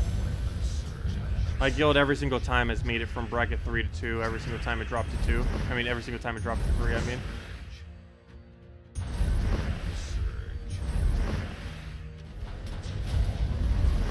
You have to keep in mind that the reason why the scoring is so close is because it's easier in each of the lower brackets. So if a person or if a guild that's doing decent in a certain bracket then moves down a bracket, they're then going to be doing really good in that other bracket. You have to keep in mind that the dynamic of every bracket will almost be relatively same amount of points. Like you'll notice, like if you go to like bracket 3, the person with the most amount of points there almost has the same amount of points as the person in like bracket 2 or 1 who's also in like around first place. That's mainly because it automatically like scales the difficulty, because the overall difficulty of those would be it basically make it so the scoring for each one would technically be the same across them. So like if we go to each one of the Guild War things, the first place in almost every bracket here should be relatively similar, like the first few places. Like you can see here, actually rank 1 would probably be a slight exception. I know even rank 1's kind of applicable for this. So you can see it's 237, 205. You can see here 232, which is almost the same thing. They're both within a very, very small amount. And as you can see right here, pretty similar as well. And it tends to stay like the same amount of gap for the most part, just because the difficulty just kind of scales itself accordingly. Oh no, we dropped down to 3rd. Need to make sure we get back to 2nd or 1st, or else we don't move up. We should be able to. I think the main reason is we haven't done as many battles. which is why it seems like we have lower score. Like if you look at that, it's like, oh, we have a lower score, but then you realize, oh, we have way more battles still. We have 10 more battles, yet they only have a 1,000 or so lead. Okay, let's go and head back to PvP. Without Divine Protector or Infernus, is Priest still... Wow, another pet gnome already. Well, we definitely don't hold that. It has like 50 minutes left or something. Seriously, what's with all the gnomes all of a sudden? We go an entire stream with 0, and then they all just come out of nowhere. That's the 3rd one now in like 10 battles. Because pet battles don't have the minute. Oh, well, let's go secure to kill. It's only for white pet food, but it's better than nothing, I guess. Well, actually, technically, it's nothing. What do we really use it for? There's nothing to use excess white pet food on. I'll go grab the purple down. Go take the brown down. Take the skull. Throw the red to purple. Furnace it after he infurnaces us. What happens when you reach level 1000? A couple things happen. For one, that's a nice milestone to have. For another is every single level you start getting past level 1000 starts to give you 1 event key and 100 glory every level you get. The other factor, though, is that you start gaining EXP a lot slower after level 1000. But yeah, you do get 1 event key, 100 glory each time. It seems like a lot of resources initially, for like the first 50 levels after level 1000. But then after that, you kind of start to realize, oh, leveling is quite a bit slower now. You don't realize it initially, but it does increasingly take more EXP every level beyond level 1000. Pretty much every level from, I believe, 50 to 1000 takes approximately the same amount of EXP, if not the exact same amount of EXP. But after level 1000, it starts to increasingly require more EXP per level until it reaches this absurd amount of EXP that you need. It's one of the reasons why you don't see people with like excessively ridiculously high level, where the highest level in the game is only about level 2000 or so, which is still ridiculously high. I think the next one above that's like 1500 or something.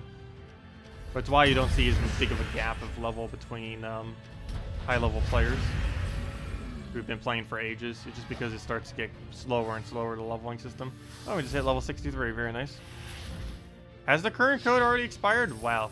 I am getting her to do redeem codes for now on that are back to the whole randomness instead of being actual words.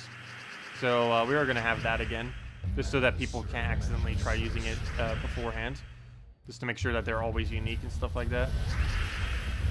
And that will probably help them to last longer as well.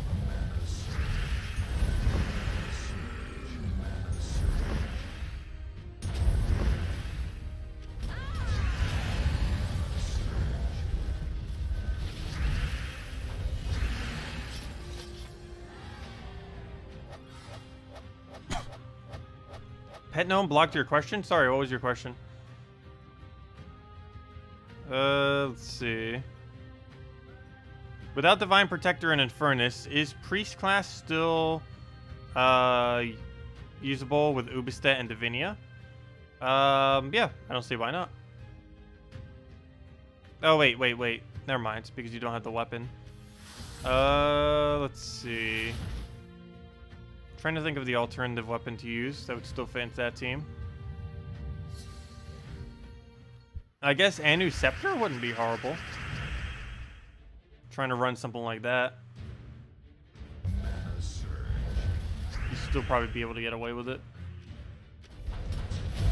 Yeah, generally, it's a lot harder to use your hero with it. I guess next best bet would be Mountain Crusher too. Basically any of the mana generation ones. But running Mercy Mountain Crusher could be an okay alternative. Really just depends how you want to run the team.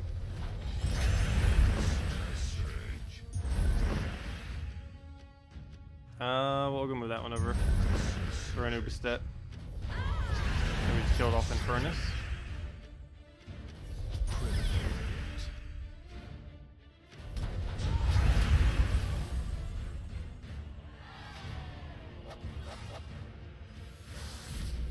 Was what confirmed? I don't know what you're referring to with that. Anu Suna. Oh no, Anu Scepter is actually pretty decent. Even though I don't personally use it much. There's definitely better weapons out there than it. And in most instances, Mountain Crusher is better. But if you wanted to cover every color, there's some instances where you would use it over Mountain Crusher. Mana surge. Also, the perks on it actually aren't too bad. It'll be a while before I bother going specifically for that weapon. But maxed out Hand Scepter I don't believe is horrible. It's has a few pretty decent perks on it compared to other weapons.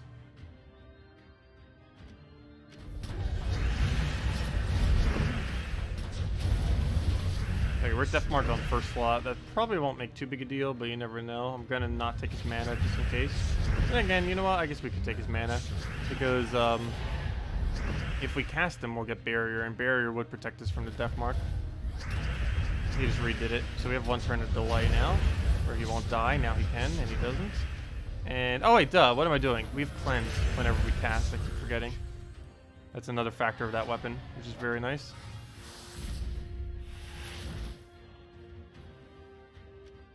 Also, hello, Daniel. Welcome.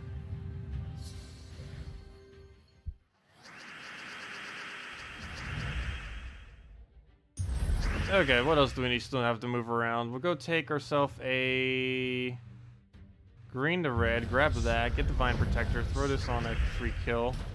Oops. Apparently that didn't kill, but we'll throw Infernus down. And as long as this hits, if this hits second and forfeit, I think we would win right there. Ah, it actually did. Wow. That's exactly what I needed it to do. Good job. That was the only way that we could have won the battle, is if it specifically hit those targets. Luckily, we got lucky. Not like it would have made much of a difference, but it saves us a few seconds.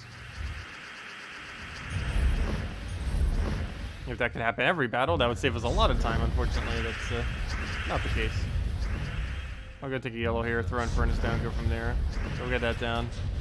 This little explosion. I'm kind of just poke us and go from there. Throw an Ubistet. Get that going. Get a bit of poke. Get a nice Infernus going. And that'll be that. Oh, what are you doing with your summon? Getting in the way there. And there we go.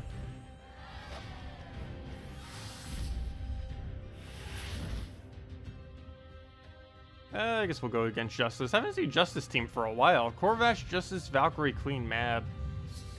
That used to be very popular like a year ago. This team was actually so overpowered at some point that I think some people quit just because of how meta this thing was. Because it was one of the most frustrating things at the time. And now we can one-shot it. And that was then. These days, we can one-shot it. For a double kill. How the meta has shifted. And there we go. That's mainly because he had low stats, though. Literally any team with that low of a stat would have died to that. Anyways, keep doing that. Deliberately taking some of the lower levels, of course, just because it gives us quicker EXP.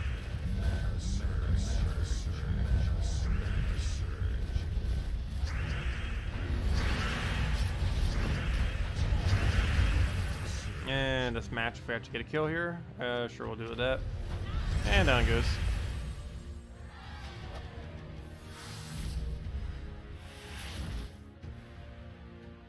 Revenge or quick battle? I think we take the quick battle. I normally don't like doing the revenges if they're on divines, unless we had absolutely no other option. They're not horrible to do, it's just generally they tend to be pretty maxed out divine teams for the most part. Now we'll throw an Infernus in there, it should almost wipe, and then we just go throw a poke at it with an Ubistet currently. And then it goes.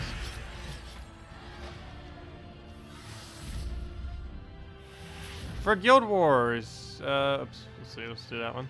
For Guild Wars, Yellow Day, any team around Wordbreaker, Hellcat, or is there better options for Hellcat? No, that's still perfectly fine. You could go, well, I need to figure out what the rest of the team would be then. Well, you'd probably want Gorgulfa first law. You almost always run that on Yellow Day, if you have it. Either Gorgulfa or Cockatrice first law. Cockatrice if you're using multiple brown, or if you needed it specifically to anti-famine. I mean, well, I guess you could use it against famine too, but anti-scion. But normally it'd be something like, if you're going to go down that route, Gorgulfa, Hellcat, Wordbreaker, Hero using something. like a Dawnbringer if you had it, ideally. But hero using something with a hero class to assist you, like something like Bard hero class would be pretty decent. And EXP for it's available next week as well. Yeah, something along the lines of Gorgolfa. Actually, I don't know. Maybe you'd use your hero on second slot. It really depends what weapon you're running. But Gorgolfa, Hellcats, Roadbreaker, hero using Dawnbringer, or some other weapon would probably be your best bet. Okay, he hits us again, burns us again. We get a double kill off the Ubistits, and that's that.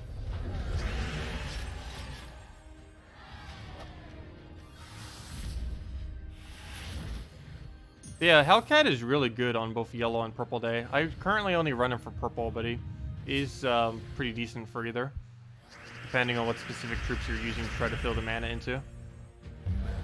Really, all of the converting troops are always pretty decent, assuming they can fit decently into the color day. Alright, we'll go and just throw it on any of them. Get it on Queen Tanya. Speaking of that, that's pretty good on red day. I don't think I use it as much on purple day, just because there's purple loop. You can't really use it in an Element Grim team, unfortunately. Doesn't really work.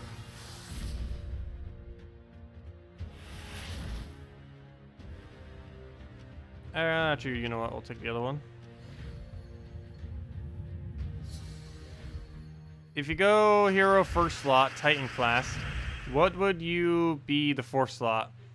Hero, Hellcats, Wardbreaker. Gorgolfa would be the first slot. You throw Gorgolfa in first. You almost always run Gorgolfa first slot. If you own Gorgolfa fully traded, like 95% of the time you run it first slot on brown and yellow day. Particularly yellow day. But both of them is still pretty applicable. Main reason for this is one of these things that gets considered in your score during Guild Wars is how much damage you receive. So having a Gorgolfa in first slot, being able to reduce down damage of all skulls by 75%, greatly increases the amount of points you would actually be able to gain. Other than that, it also generates a lot of mana, which is another factor in Guild Wars, is how much more mana you accumulate compared to the enemy. The only real downside to that is some people do use Scion to try to counter it, and it is pretty bad against Scion. Other than that, it's pretty decent in most situations on brown and yellow Guild War days. Oh, you don't have Gorgolfa? Ooh. Yeah, it's one of those like really, really key troops out there. It used to be so common because there was barely any legends in the game. But of course nowadays it's, I guess it technically could be a little bit more elusive. But yeah, you could try using Cockroaches instead. The only issue with that is you generally want to have another brown on your team if you're using Cockroaches. But it's your next best bet compared to Gorgolfa. It's not the same, but it's, in some instances, even better. We found another gnome. Should we go give out a code for this gnome? I was going to wait until a little bit more. But all of our gnomes kind of came all at once earlier. But, I don't know. I guess we'll give out a code for this gnome. Might as well. I don't see why not. Yeah, we'll give out a code for him. Take a red, throw Infernus at him. And just throw a little poke, and down he goes. Yeah, we'll give him a code for him. So people are already saying that the current code is used up anyways. Oh, only 4,000 gold, nothing good, but not to be expected that we'd actually get something good. Alright, let me go give out the code then. Go take the revenge battle after. Okay, so final code for today. Let me go get that real quick.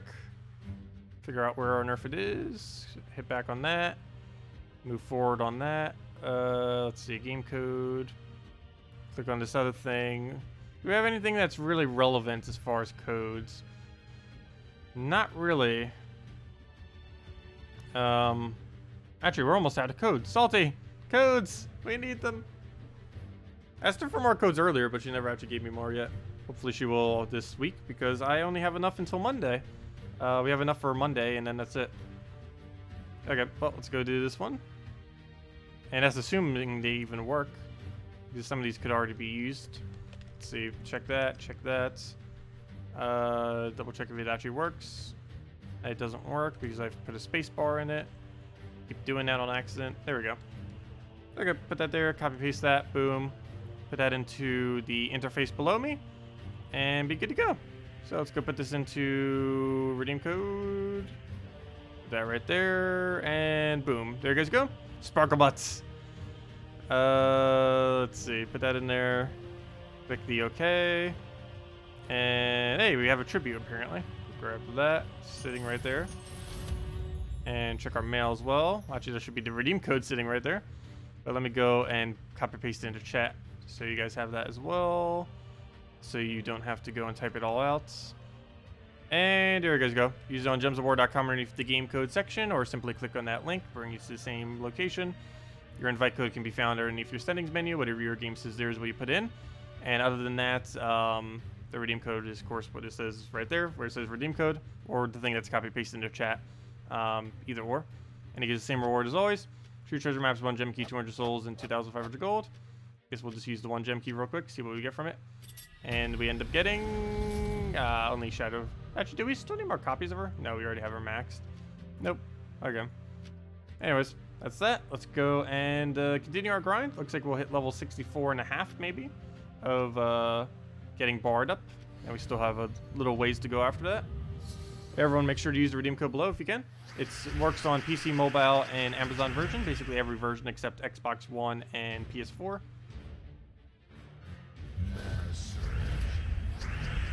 Okay, so what do we need here? Go throw that down. See what else we can kind of get here. Move the red over. We get a nice Infernus going. See what else we can kind of do from there. So we'll get Infernus. Get over a mana flowing. Try going for a nice little poke on apparently Ubistet. We don't want him doing something. So we'll try for that. We did indeed. Oh, no, we didn't. No! Ow. Okay. At least we get a pretty nice follow-up. He's already pretty much dead. As long as he doesn't go crazy with Infernus. And he didn't, so it's fine. Do that. Take a skull, throw Infernus, all concentrated on that. That's pretty much match off its damage. And it'll die in 2 turns to burn. And it's already dead off of burn. Or skull, that works too.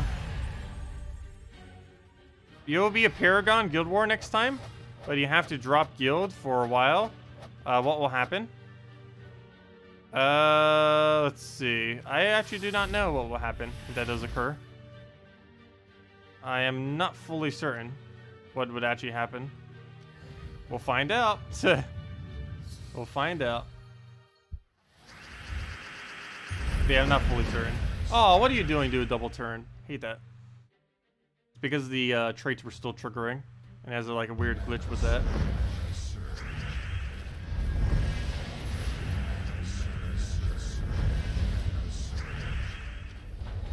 But yeah, I believe what happens is it just goes to next in command, I believe. So basically it just shifts everyone up by 1. That or it makes whoever the new recruit is go there, but I believe it just shifts everyone up by 1.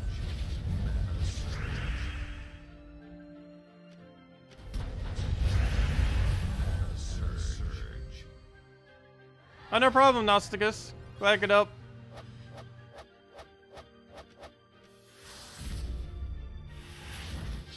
If anyone still has anything you want me to go over, just let me know, and we'll make sure to do so.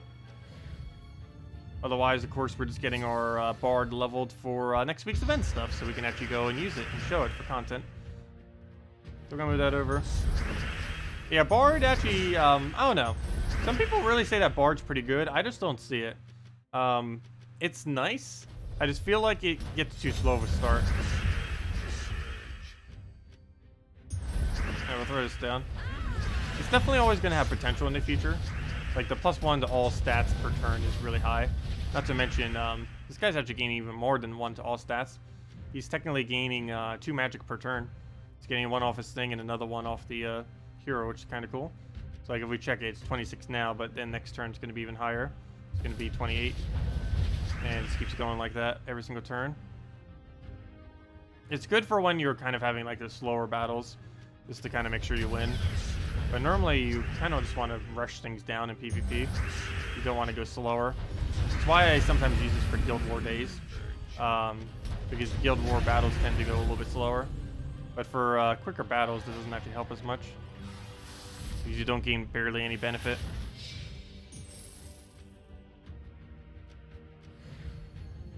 What's your red day for Guild Wars currently?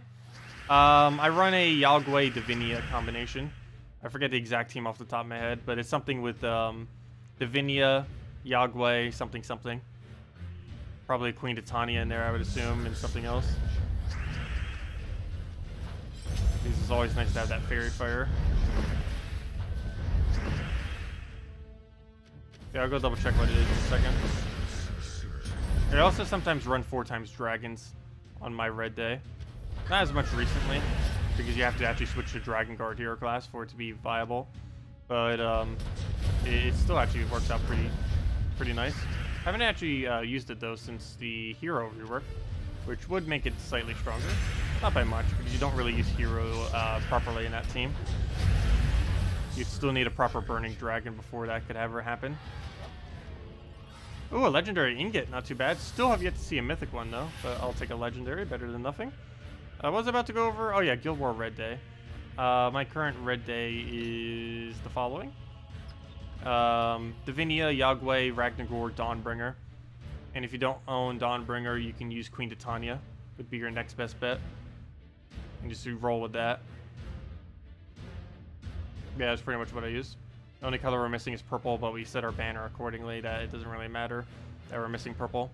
You throw Divinia, or basically you run Ragnagor as immediately as possible. Throw Ragnagor, that gives you Divinia. Throw Divinia, that'll give you Yagwe. Throw Yagwe, throw Dawnbringer. Throw Yagwe, throw Yagwe. You just keep spamming Yagwe. Throw Divinias when you get low on HP, and just keep repeating that until you win. What's nice about Divinia is even though it's used mainly for all defensive purposes, it actually does do a lot of offense because it does HP. And every HP that it does ends up increasing Yagwe's damage. Every 3 he has increases his damage by 1. So with how much we're getting, you pretty much just say 21, probably even a little bit higher because of how Guild Wars is. Let's just say 21. That's 7 additional damage per Yagwe per cast.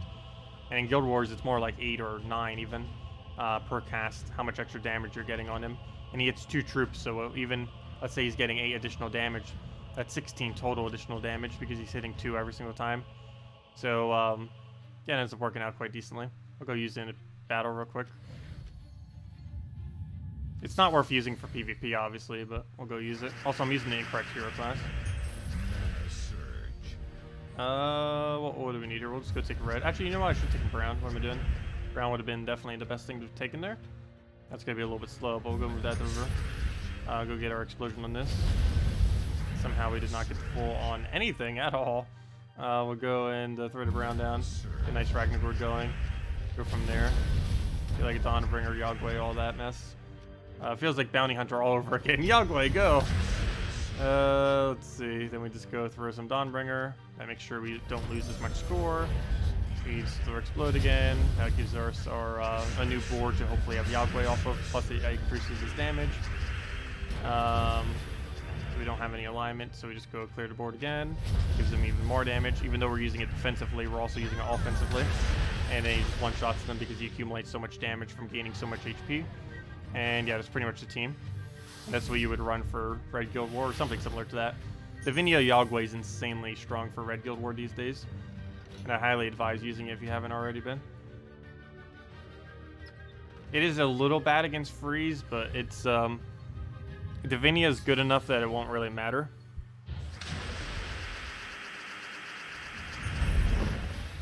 Oh yeah, doesn't Divinia have full cleanse too? Yeah, it even has cleanse, so to a degree you don't even need to worry about freeze. Only when Yagwe does it, you need to worry about it.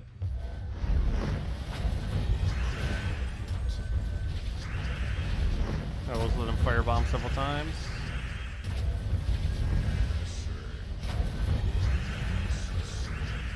And that'll be that. Take some reds, grab all that mess, throw Infernus at it. I don't know why I'm trying to kill it, but apparently we got it, so there we go. Your game froze in Guild Wars? That would be very unfortunate.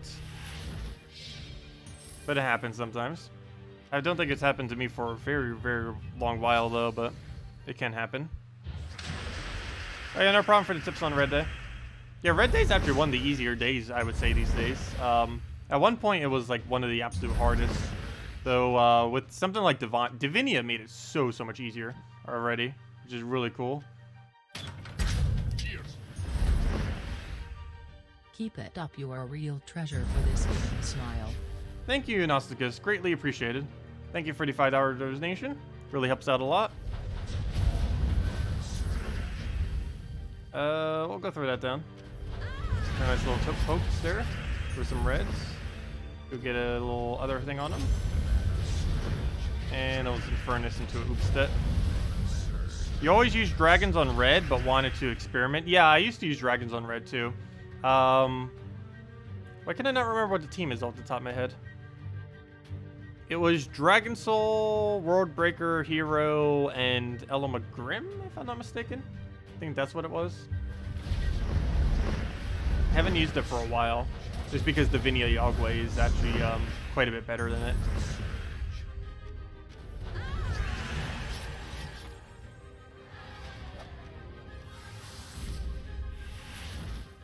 Okay, we'll go for the easy battle. Go into that one. See what else we have here. Just take a skull poke. Hit him with that. Double check the rest of the board. Doesn't look like much. We'll go take a purple there. Take yellow down. For Infernus. Double swipe right there. For another one. And as long as he doesn't revive, which he didn't. There we go. It should almost be next level. So how close are we on leaderboard? I'm not like I'm trying for it, but I don't know, maybe we will. I wasn't planning on it, but we're actually relatively close. We're, a leaderboard hasn't been hitting as high recently, apparently. It was like at 36,000 earlier by the end of the week. Now it's like, nowhere near that, that's for sure. I guess the hype kind of died down a little bit, so maybe I should start trying again. Yeah, only, about 8,000 points away. Maybe like 9,000 by the time we reach there or something. But that's not too many more points. It's definitely a lot of points. It's like another half of what we've already done. But I don't know, it's manageable. I probably won't do it though. Maybe the following week, maybe next week we'll try for leaderboard, we'll see.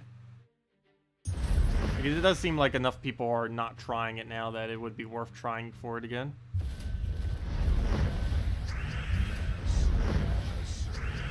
Okay, we'll throw an Uberstep down.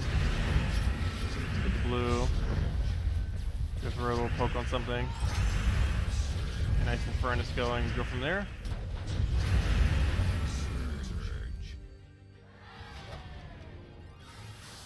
What's a good PvP with Infernus but no Uberstep? This exact same team except use Mountain Crusher Mercy. We'll replace this with Mercy and replace this with Mountain Crusher. And put your hero like right there instead. So it'd be Mercy, hero with Mountain Crusher, Infernus, Divine Ishbala. And that'd be your team. And your banner would be changed to double yellow instead. You could also do a +1 brown, +1 yellow. Depends if you have an extra yellow on your hero or what hero you're using or what links you're using on your hero and stuff like that. Alright, we'll go take a yellow over. Go and throw down a little poke. Probably throw it on Queen Mab. Okay. Why does every Queen Mab not have freeze? I feel like almost every Queen Mab we face today does not have freeze. Okay, we're def marked on first slot. Not too big a deal as long as it doesn't die. And let's go throw that down and dead. I haven't seen Creeping Death be used for a while. It is still a really good weapon, even though it's pretty underused these days. It has quite a few good perks too. Except its final perk, which is only gain 4 souls, which is pitiful. But I believe it gets Dark Storm, I believe it gets Explosion, and it has that double def mark too, which is pretty nice. I'll move that, throw into the round, a nice little poke, throw a double kill, get a Infernus thing going.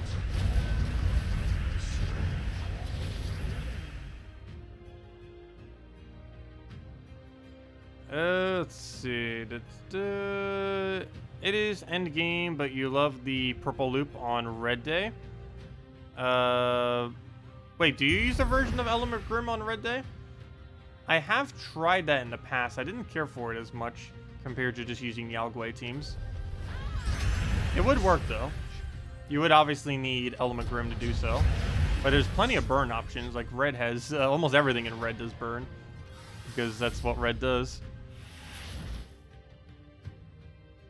Alright, I'll go on to this one.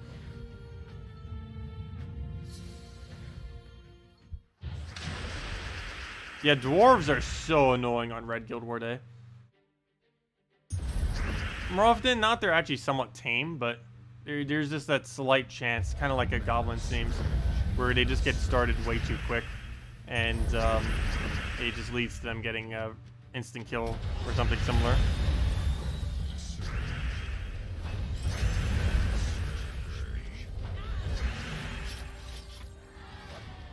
And obviously in Guild War days, you do not want one of your troops instantly dying, especially if it was your only summoner or something like that.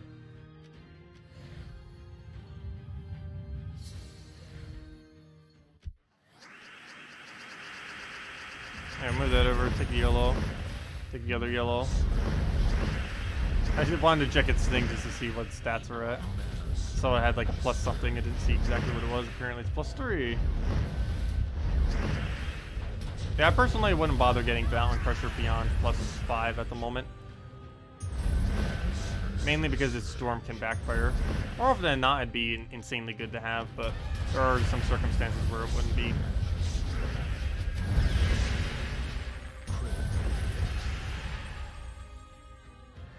See you, Rut. Have a good day. Have a good weekend.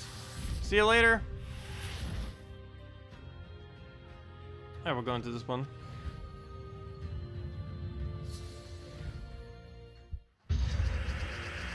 Okay, if anyone else still has anything you want me to go over, just let me know. We'll be around for about another half an hour or so. Then I'll probably be taking a nap because I did not get enough sleep last night. Might even just nap all the way until tonight's stream. Who knows? Maybe not that long. But let's go and throw that down.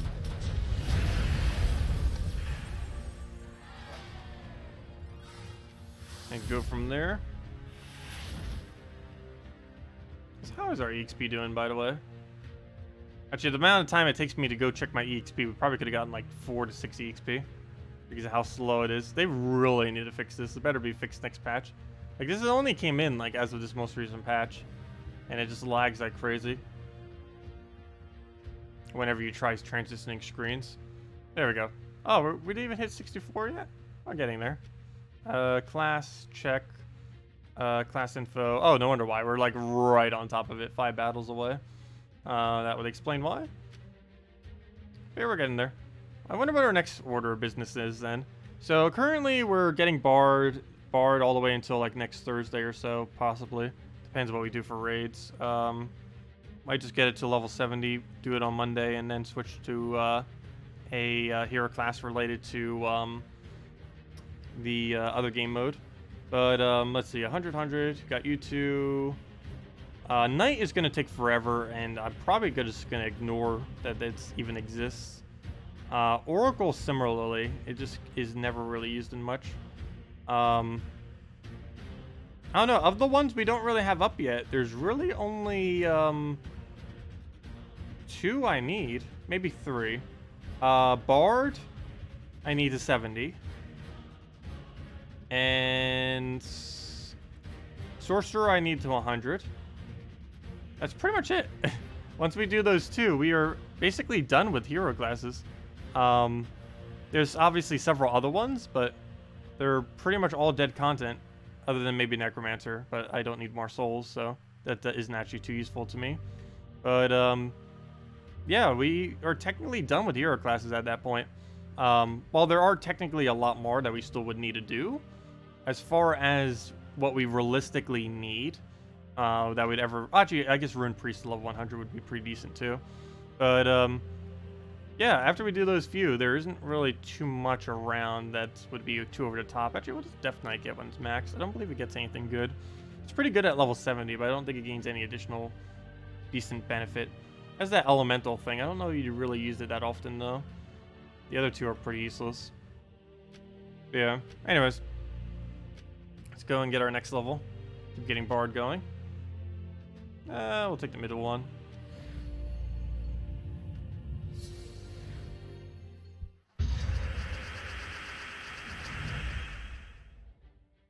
Okay, let's see.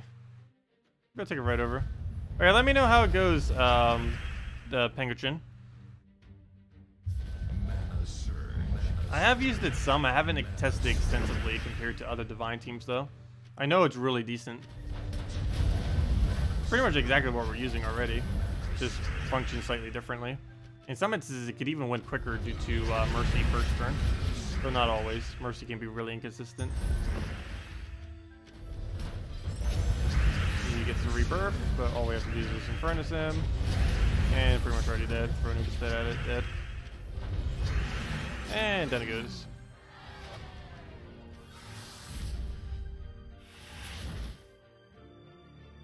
Okay, none of those we really need. Okay, I guess we just go for 3 trophy. Oh no, he has Scion! The annoying Scion. Gotta be careful around skulls now. I still hate Scion so much. Even though there's proper counters to it now, it's still just annoying. I guess I could technically use a Divinia Yagway team. Whenever I see that, I probably should be doing that. Divinia Yagway is probably the strongest combination against Mana Drain.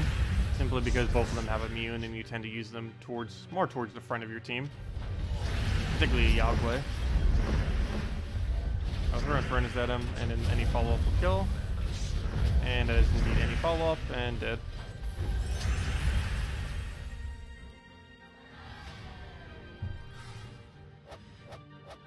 Grab all of our loot. Nothing good off of ingots.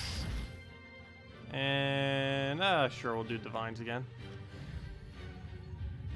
This one's running a Gorgoltha version. Actually, this was the team I mentioned, except he's not using Mountain Crusher.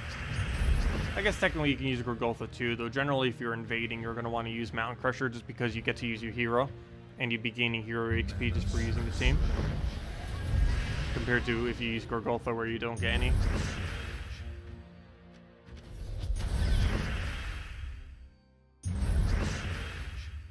Okay, we'll go and double kill that. Oh, whoops.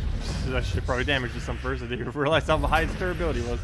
I was even looking at the same. I just saw. I was like, oh, okay, we hit him once with a skull.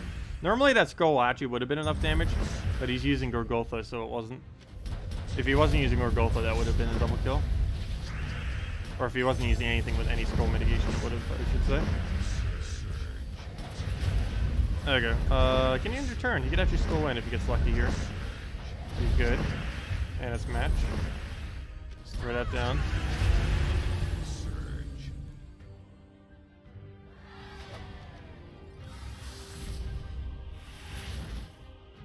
Hey, easy Yagway. Go grab that.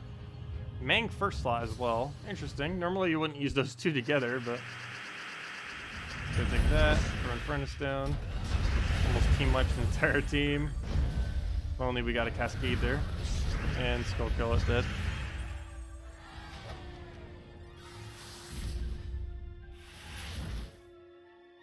Take the Yellow Magrim. Using all dragons. So many interesting all dragon teams out there. We'll go try hitting Elmagrim, I guess. Out of everything, I guess we want to kill him first. And Hero, I guess. Because we don't want him constantly rebarrowing. Especially with how high he currently has this thing. I didn't even think about that too. At a lower level range, you must get some really, really nice bonuses off of some hero classes.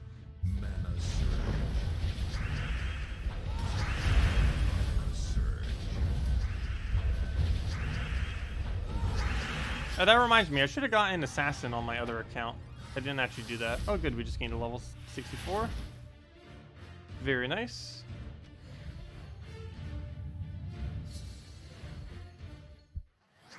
Yeah, once we get it to level 70, we get extra mana. I believe we can either get Enchant on green or +1 to a color. I forget what the color was. I think it was purple. Which in the context of this team actually would be somewhat useful, since we could get that up a bit quicker. Not anywhere as good as what Divine can do though. Divine automatically has +1 yellow, plus you could do another +1 on top of that, either into yellow, green, or enchant. Though generally you wouldn't use the enchant.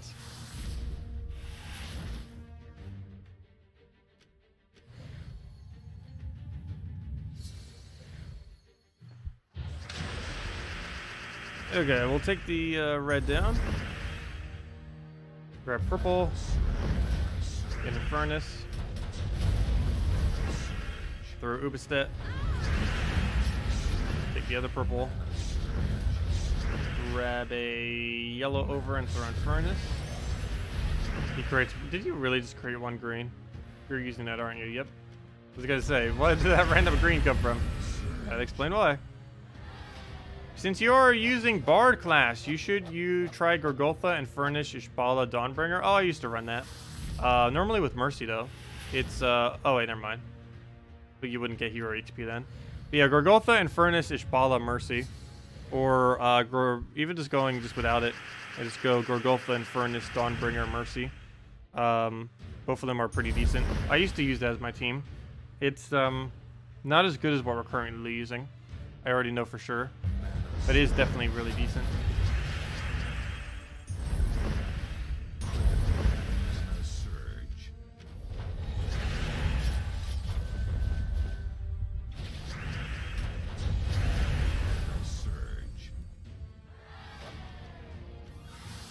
Yeah, pretty much any team that runs with Mercy. You can get some really, really quick wins if the board's actually aligned properly for the starting board. And this would not be one of those, but there's a lot of instances where you just get a great yellow-purple converted immediately, and then you just have everything you need to just instant win the battle. Speaking about instant winning the battle, there we go. Like 20 seconds for a PvP battle, and we get all that loot from it. Very quick, very nice. Oh, I should have went for the MOAs. I think the last person was using 4 MOAs because you have to kill a bunch of yellow this week. So they set their thing as 4 MOAs so that people would invade them. Joke's on you. We don't need it anymore. I think we're 4 times done with the event currently. Somewhere around there. Some kind of ridiculous number. Okay, now both of them have barrier. Unfortunate. Hate that hero perk so much. It's not even strong. It just makes it annoying and delayed. Kind of like what the 50% summon on the bandit is on the hero class.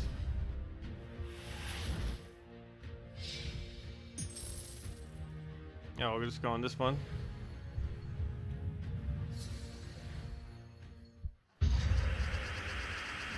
Okay, what else do we need to move around? Let's go take the blue over. Take the yellow. Take the other blue.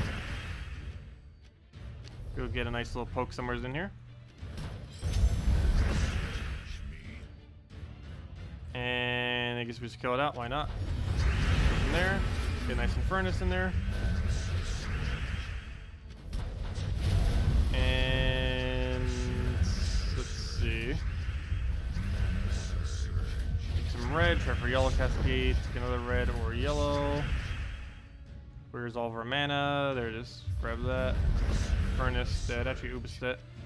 Just to make sure it does go down. I think it would have been fine either way, but oh well. If nothing else, at least we always get the Ubis kills when using a Bard. Because we're getting so much per extra stats per turn that it almost always gets the poke that it needs, which is kind of cool. Wow, his stats are low. I think we could one-shot him with Infernus. Close. Very close. And dead. And for that simple battle, we get 2,000, all that EXP, 4 glory, 2,500 gold, 11 souls, an event gem, a trophy, some PvP EXP, a trade stone, 2 EXP over Bard or whatever hero class we're using, and an ingot. So many things. Hello, Zero. How am I doing? Pretty good. Pretty good.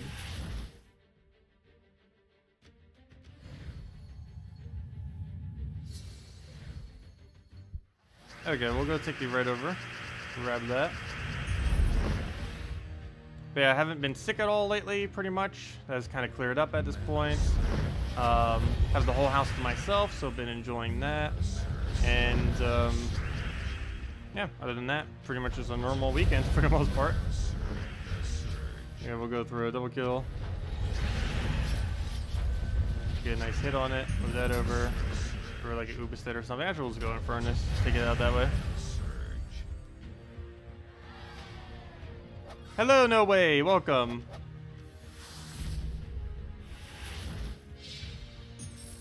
Yeah, if anyone still has anything you want me to go over, let me know. Otherwise, the grind for PvP shall continue. It's not really for PvP. The main things we're doing right now is 2 things. We're trying to get ingots, because we always need ingots. And the other thing we're trying to do is get this Bard hero class leveled. Currently level 64. Want it by level 70 by Monday is the game plan. Just so we can show it for hopefully the buff. We don't know for sure if it's being buffed, but pretty good chance because they were kind of hinting at it and stuff. But yeah, hopefully Wild Folk will be buffed on Monday. And if that does occur, Bard is particularly noteworthy as it is a Wild Folk itself, plus it's from Pan's Veil. And next week's event is Pan's Veil and Wild Folk. If nothing else, they'll have like a 10% or 20% bonus next week too. So that could have some extra potential on it, on top of it. But yeah, we'll get to see exactly what it could do. Should end up being pretty decent. Bard's already not horrible to begin with. It's not one of my personal favorites, but it's definitely one of the better hero classes. Hello, Romaine. Welcome. It's also always really good with yellows of any kind. In my experience, for how long does it take to maintain, or I mean, to... Wait, how long does a meta team remain on the top? As far as the absolute top, I would say a few months. Anywhere from 2 to 6 months, or probably more towards 2 to 4, 2 to 5 months. As far as remaining relevant, anywhere from like 1 to 2 years. All meta teams tend to stay relevant unless something just got absolutely abysmally nerfed, like Bone Dragon, Silent One, Crimson Bat in the past. So it has kind of came back because it's used to counter Divines now. But other ones just got nerfed into the ground to such a ridiculous degree. I'm trying to think of a few others. It's pretty much most of them. I know there's a few others out there. Goblins to a degree, but they've been starting to make a comeback recently. And what other ones? Can't think of any off the top of my head. But yeah, I would say about 2 to 5 months. But they stay relevant to at least a usable degree for years after. Like, Justice team is still good. Like that Corvash Valkyrie team with Queen Mab, while very uncommon, is still functionable. Of course, they become a lot less effective over time. Like that Great Maul team's still pretty nice. Like Great Maul, Mercy, Infernus with a Shegra or a Bloodhammer and Lasslot. That's still a pretty decent team. Stuff like that. Things that in the past, like over a year ago, were like the absolute best. But then it shifted to other stuff, of course. Yeah, very, very few teams have ever become like just useless that used to be good in the past. And it's normally because they were nerfed. Oh yeah, Mana Core was pretty hard nerfed too. Yeah, like you will never see like double Mana Core Bone Dragon teams anymore with like one other troop. Just because everything in the team got nerfed and other stuff like that. What else do we need to go move here? Go take a Brown. Grab that over and just Uberstead him. He's trying to get the kill. He's trying his best. Right down it goes.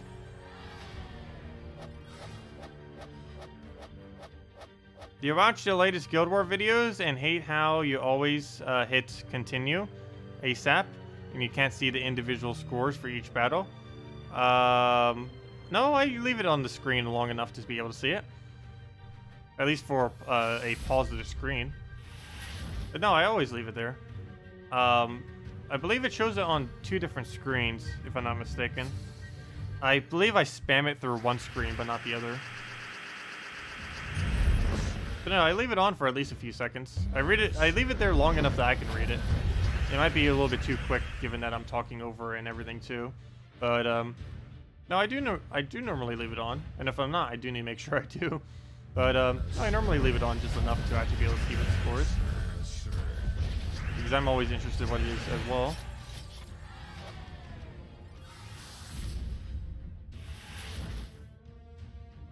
Yeah, let's go into this one.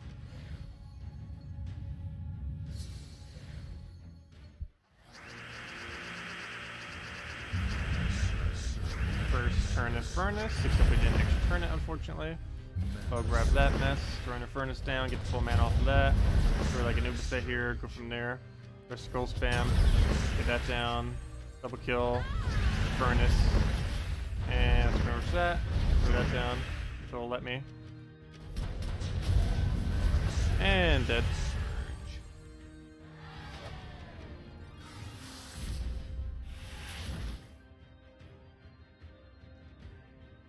Yeah, I spam click the end of the battle almost all the time. But you can still see stuff even if you spam click.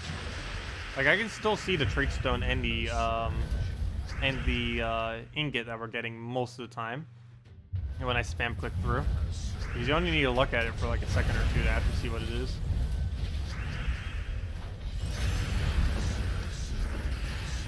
Like right here, if we go and spam click, we can see that our trait stone is a common.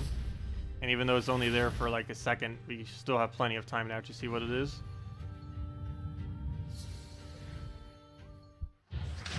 I can easily see how that is kind of hard to tell though. But I'm just paying attention to it, so I know it's going to keep coming, so I just pay attention for when it does come for that second.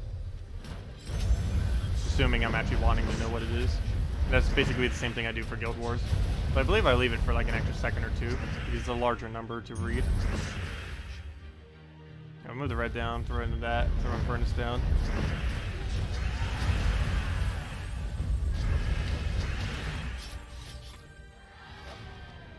Hey, an epic ingot. There we go. Still have yet to get a mythic one, though. And there's Scion.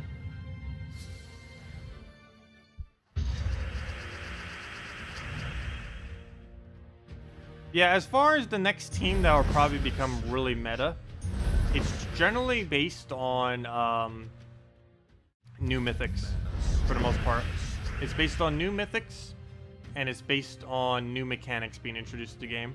New mythics, new mechanics, and new, what are they called? Kingdoms. It's gonna be weird if they ever stop adding kingdoms, because then the meta's gonna do something weird. We'll go throw that down. Better will stay stagnant for too long. Which I don't think it ever really has for the most part. They also occasionally add excessively gigantic hard counters to metas. Like, for example, I wouldn't be surprised if they're planning a Divine troop soon, that or an anti-Divine troop that hits like triple against Divine or something. Something this is ridiculous. Actually, let me go check that. Are they adding a hard counter to Divine? Let me control find Divine. Let me guess, they're just going to be adding more troops that are Divine. Nope, the only thing that comes up is next Mythic, which is Divine, which is coming out on August 3rd. And that's like, what, 2 weeks from now? And it is a green, purple, yellow troop. It is a Divine monster, because why would it not be Divine? It webs all enemies. It deals, it's actually the first thing that webs all enemies, actually. It webs all enemies. It deals magic plus 5 damage, or true damage, to the first, or the last two. Wow, can I read anything correctly? Okay, let me restart this. It's a Mythic.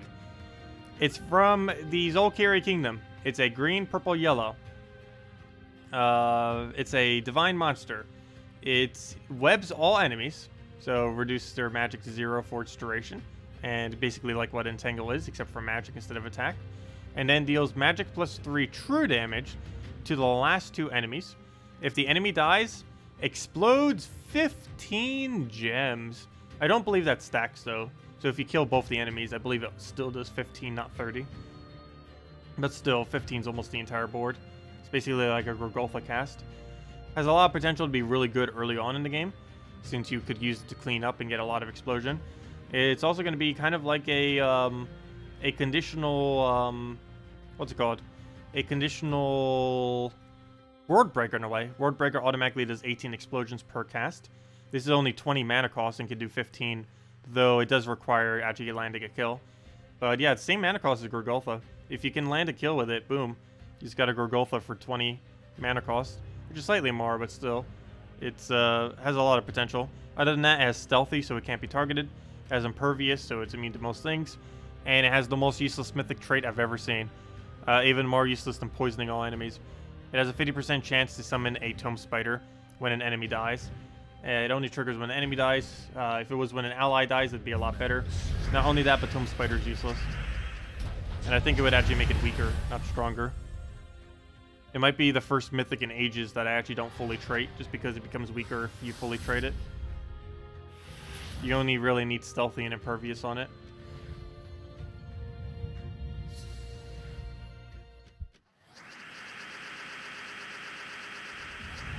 Okay, we'll go take the red down. Also, it's not set in stone though, so they might change what it does. I sure hope they do, because it's going to be useless. Or the mythic trade is going to be useless, I should say. The troop itself actually seems like it could be okay. They've been adding a lot of true damage recently, too. I guess they're trying to make true damage great again. It's going to be a while, though. The true damage is... true damage is going to be dead. They could add the most perfect true damage troops ever. And it's going to be dead until Divines fall off the meta. Because Divine Priest class is literally made to be anti-true damage. That was basically the whole premise of it when it first started. And it definitely still is the case today. Even more so, more than ever with all the perks that it has. It is so ridiculously tanky, particularly on HP values. Has a 2 heal per turn, gets 2 life to all Divines per turn. Gets 2 life to all allies every extra turn it does. And it has a bunch of other supporting stuff. Not to mention Divines in general just have a lot of HP gains and armor gains. Particularly HP gains. Took the mana I needed. We'll take the red, throw Infernus, go from there. Get that on the summoner. And I guess let's get some pokes in there. Let's do it right there. But anyways, guys, does anyone else have any other questions? Otherwise, I believe I'll be wrapping up for now. After maybe just one more battle. We'll be back later tonight in 7 hours from now at 8 p.m. Eastern Standard Time. And we'll be going over the Guild War for today, which is of Red Guild War Day, if I'm not mistaken, right? Yep. So we're going to be running a Yalgway Divinia team, most likely. You can also run Queen Titania. You can also run 4x Dragons. A couple different things that are okay for it. If you really had nothing to use, you can also use Alchemist Triple Goblin Rocket, which is ridiculously cheap, and it would win. It wouldn't win with a too high of a score, but it would indeed win if you were struggling against whatever you're up against. Especially if you're a low-level player and you're up against really hard content. But, yeah, should be fun. Red Guild War Days actually has been quite a bit more fun ever since Divinia came in. Makes it quite a bit easier. Because generally, one big thing that Red generally lacked is a lot of them have high attack, low durability. So they tend to die and be really squishy. But you can easily fix that with a single Divinia cast. And then every Divinia cast after that just makes them even tankier. But anyways, guys, thanks for coming down. Greatly appreciated. Thanks again, Zeddicus, for the donation as well. Greatly helps out a lot. Other than that, I guess I'll see you all later tonight. And tomorrow night, or tonight, we'll be going over Guild Wars for today. Tomorrow we'll be doing Guild Wars, probably a little bit more Bounty Hunter, whatever we need to finish out, as well as going over next week's event. And then we have next week's event. Also on Sunday, we might be able to see all of the change logs too. So I will be going over the change log tomorrow night once we know if there has been changes. It has not been confirmed yet, but there is a possibility Pan's Veil is getting reworked.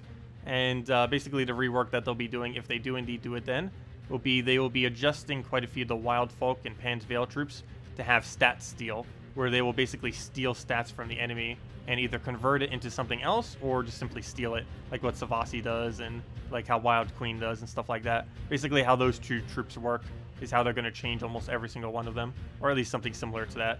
And we'll see exactly what that ends up panning out to be if they do indeed do it. What's our mail that's flashing at us? I feel the need to collect it. Oh, I forgot to go collect my things. Oops. Wait, did I even finish it? I think I finished it. We did finish it, right? I think we did. If we got that many copies, I'm pretty sure we did. But anyways, let's go upgrade our pet real quick before we end out the stream. Where'd he go? I completely forgot to claim my reward. I think we did it, but then didn't bother claiming it at all. That's a fail. Let me go level him. And did we get an orb out of that? Hopefully. That'd be a great way to end the stream. Now that I say that, it's probably just going to be 5 gems, right? Yeah, unfortunately. Rip. Oh well, 5 gems still better than nothing. Anyways, guys, see y'all later. Thanks for coming down. Have a wonderful weekend, and goodbye, everyone.